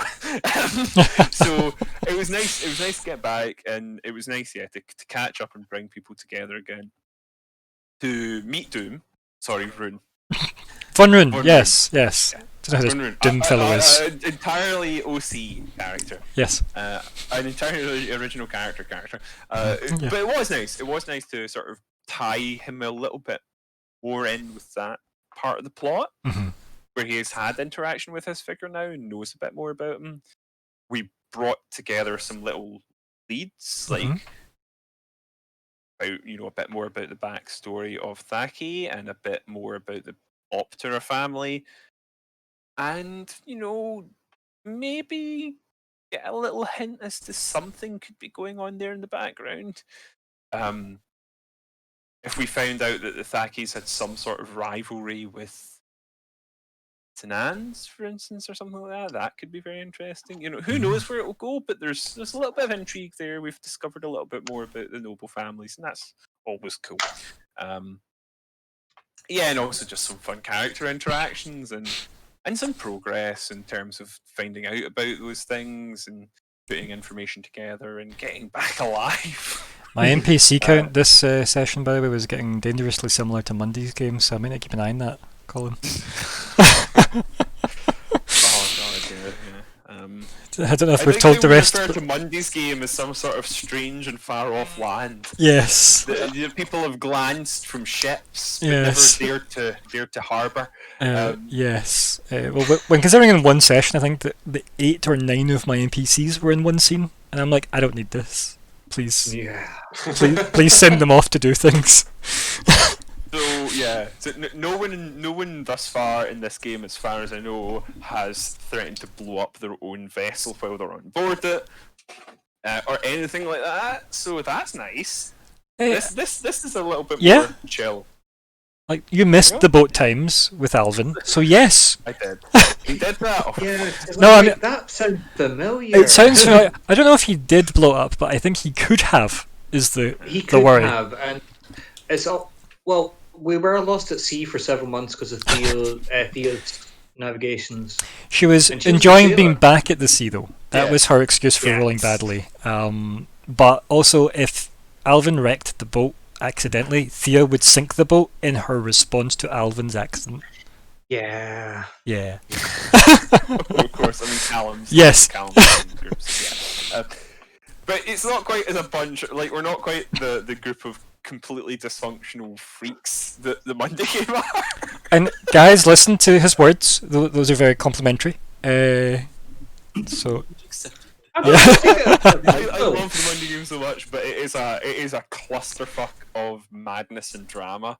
And no small amount of that is Callum induced, but not nearly all of it. Yeah. Fair. So it's a breath of fresh air just getting to come in and be Vanger and go, the simple life. Small person, and just sort of have fun with it and play a less grim and dark world, a less moody character. Actually, no, Lyco's not that bad, but he's a bit more. I like that you say that in description to Evershade with the plots that are going on. I love that as a what must happen on a Monday. but there's not. Yeah, it's. I mean, even just the starting chapter of. It was so dark. I mean, it's you laid it on thick in that game at places. Just oh god. We obviously can run a podcast about people that want to hear us talk about how great I am in obviously the Monday game, but if we could pull it back into the invasion, it differs in tone quite a lot, I think, and yeah, I've rambled on long enough, but it was nice to be back in one piece, and it was nice to get a little bit of progress on this entry. A fair chunk of progress, to be fair. Yeah, like a fair chunk of progress. It was good. I think. Keep in mind, guys, when I talk about how I get used to think up goals, try and take it on board as much as you can, because I'm trying to work out ways that goal construction makes sense to me as much as use. Because obviously, I designed it to deliver XP to you guys. I'm not here to hoard it. I just realised. Sorry to interrupt. I wanted to specifically say that I thought it was a very nice little touch when Alex had.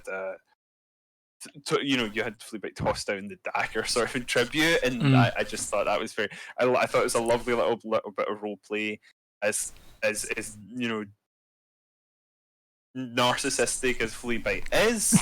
He's also of a culture that is one that sort of bows to power and authority, and so someone who's obviously powerful and authoritative comes along, it's sort of kind of natural that he would pay tribute, especially when you get helped by it. Yeah, it just felt like a nice, lovely little bit of roleplay, and I wanted to take time to say that. I fair. Really enjoyed that.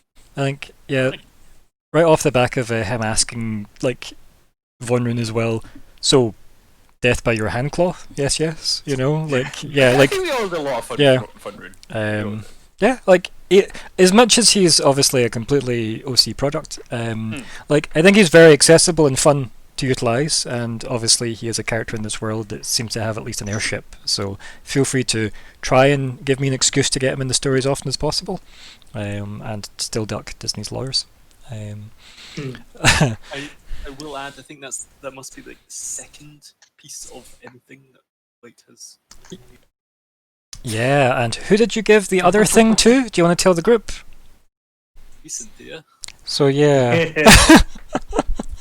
So, I think if anyone is going to be some kind of warlock of the Von Rune family, Fleabag might in fact be the family warlock now. But yeah, that was good, guys. I am glad you all had fun as per usual, obviously. I had a lot of fun this session. I said a bit briefer than normal, but I think we definitely made up for that with what we managed to get covered by having everybody in the one timeline for a change. That's nice. Yeah, like, we as the three will do what we can. Obviously, if there is chat in our Facebook group for what you could have Xarxes and or the many other faces of Dylan's character slot, maybe talk about how to utilise his time as an NPC that has to go off on a, click button, wait 5 hours to click the claim reward button. I would say use the Facebook or Discord chat to utilise that, because I don't mind giving you that time, even if it's off screen. It can still be stuff that we can retroactively do. What is Facebook? Yes, indeed. But besides that, guys, it was good fun, and goodbye everybody that watched, and say goodbye, everybody. Arrivederci.